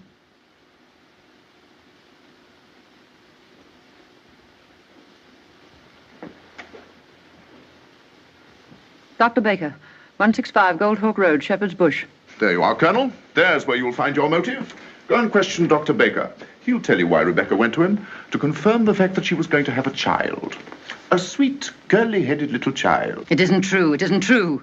She would have told me. She told Max about it. Max knew he wasn't the father, so like the gentleman of the old school that he is, he killed her. I'm afraid we shall have to question this, Dr. Baker. Here. But for safety's sake, I think I'd like to go along, too. Yes, unfortunately, I suppose you have the right to ask that. I'll see the coroner and have the inquest postponed pending further evidence. I say, aren't you rather afraid that the prisoner, shall we say, might bolt? You have my word for it that he will not do that. Toodaloo, Max. Come along, Danny. Let's leave the unhappy couple to spend their last moments together alone.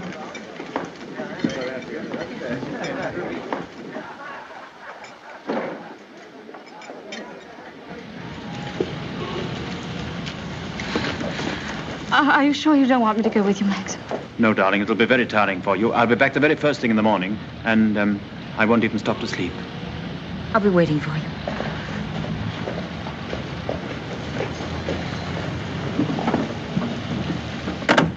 Ready, Maxim? Yes. You two go on ahead. I'll follow with Pavel.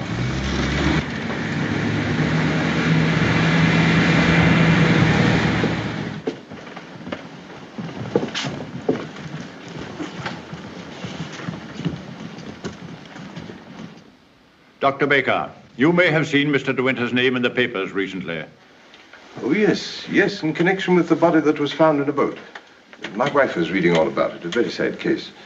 My condolences. No, this is going to take hours. Let me... Don't bother, Pavel. I think I can tell Dr. Baker. We're trying to discover certain facts concerning the late Mrs. De Winter's activities on the day of her death. October the 12th last year. And I want you to tell me, if you can, if anyone of that name paid you a visit on that date. I'm awfully sorry. I'm afraid I can't help you.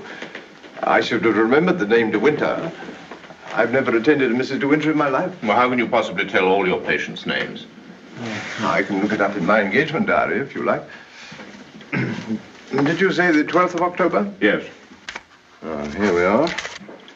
No De Winter. Are you sure? Well, here are all the appointments for that day. Ross, Campbell, Stedall, Perino, Danvers... Danny? What the devil? Would you read that name again? Did you say Danvers?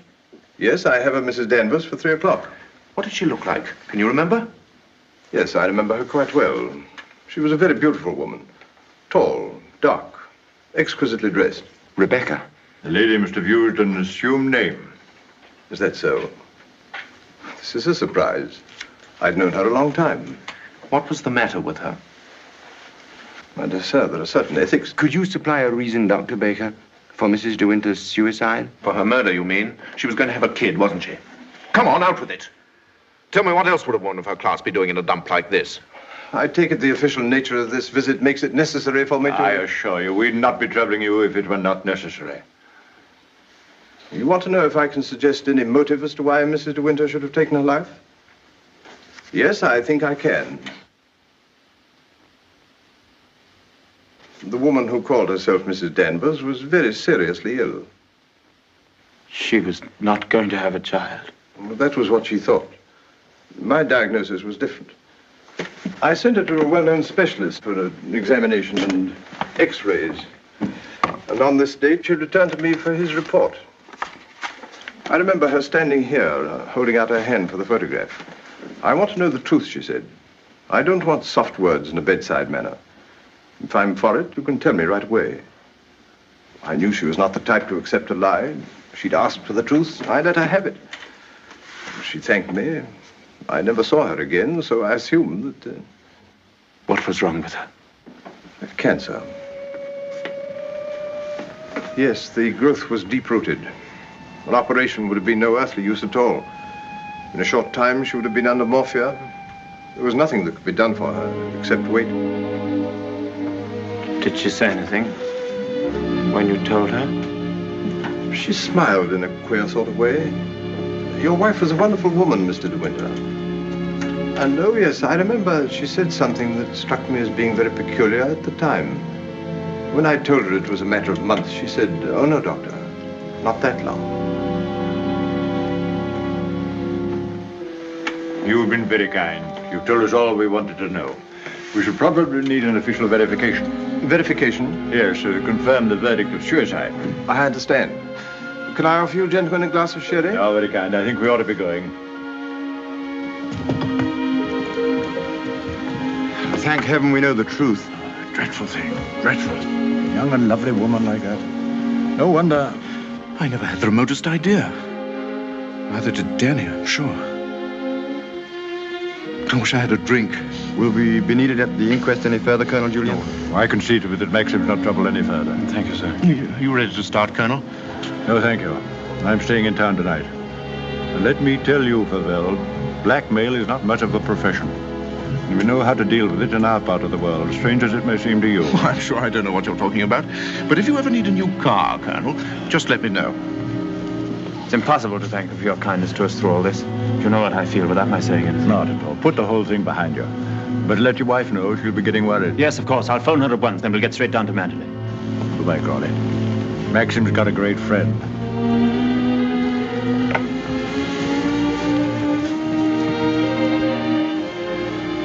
Frank. Yes, Maxim? Something you don't know. Oh, no, there isn't.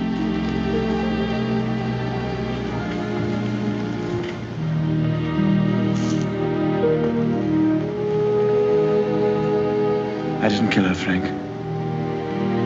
But I know now that when she told me about the child, she wanted me to kill her. She lied on purpose. She foresaw the whole thing. That's why she stood there laughing when she... Don't think about it anymore. Thank you, Frank.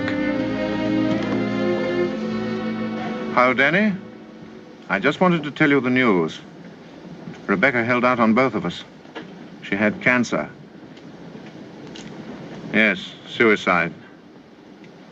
And now Max and that dear little bride of his will be able to stay on at Mandalay and live happily ever after. Bye-bye, Danny. This your car, sir? Yes? Will you be going soon? This isn't a parking place, you know. Oh, isn't it? Well, people are entitled to leave their cars outside if they want to. It's a pity some of you fellows haven't anything better to do.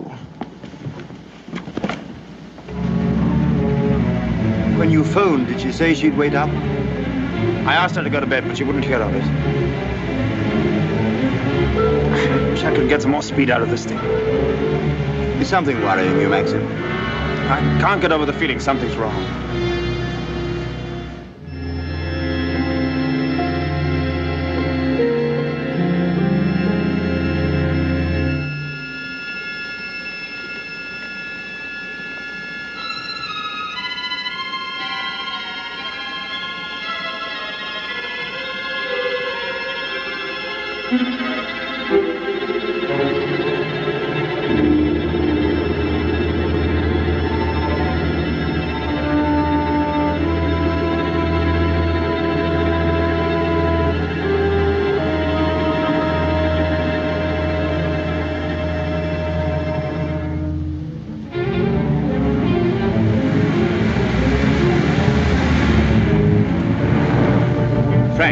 What's the matter? Why did we stop? What's the time?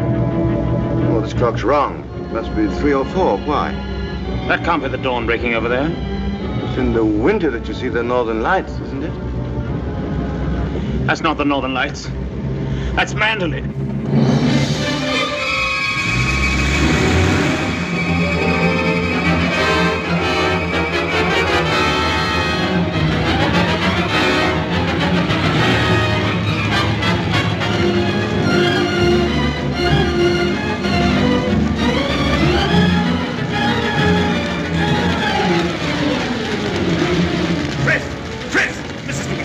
Where is she? I thought I saw her. Where?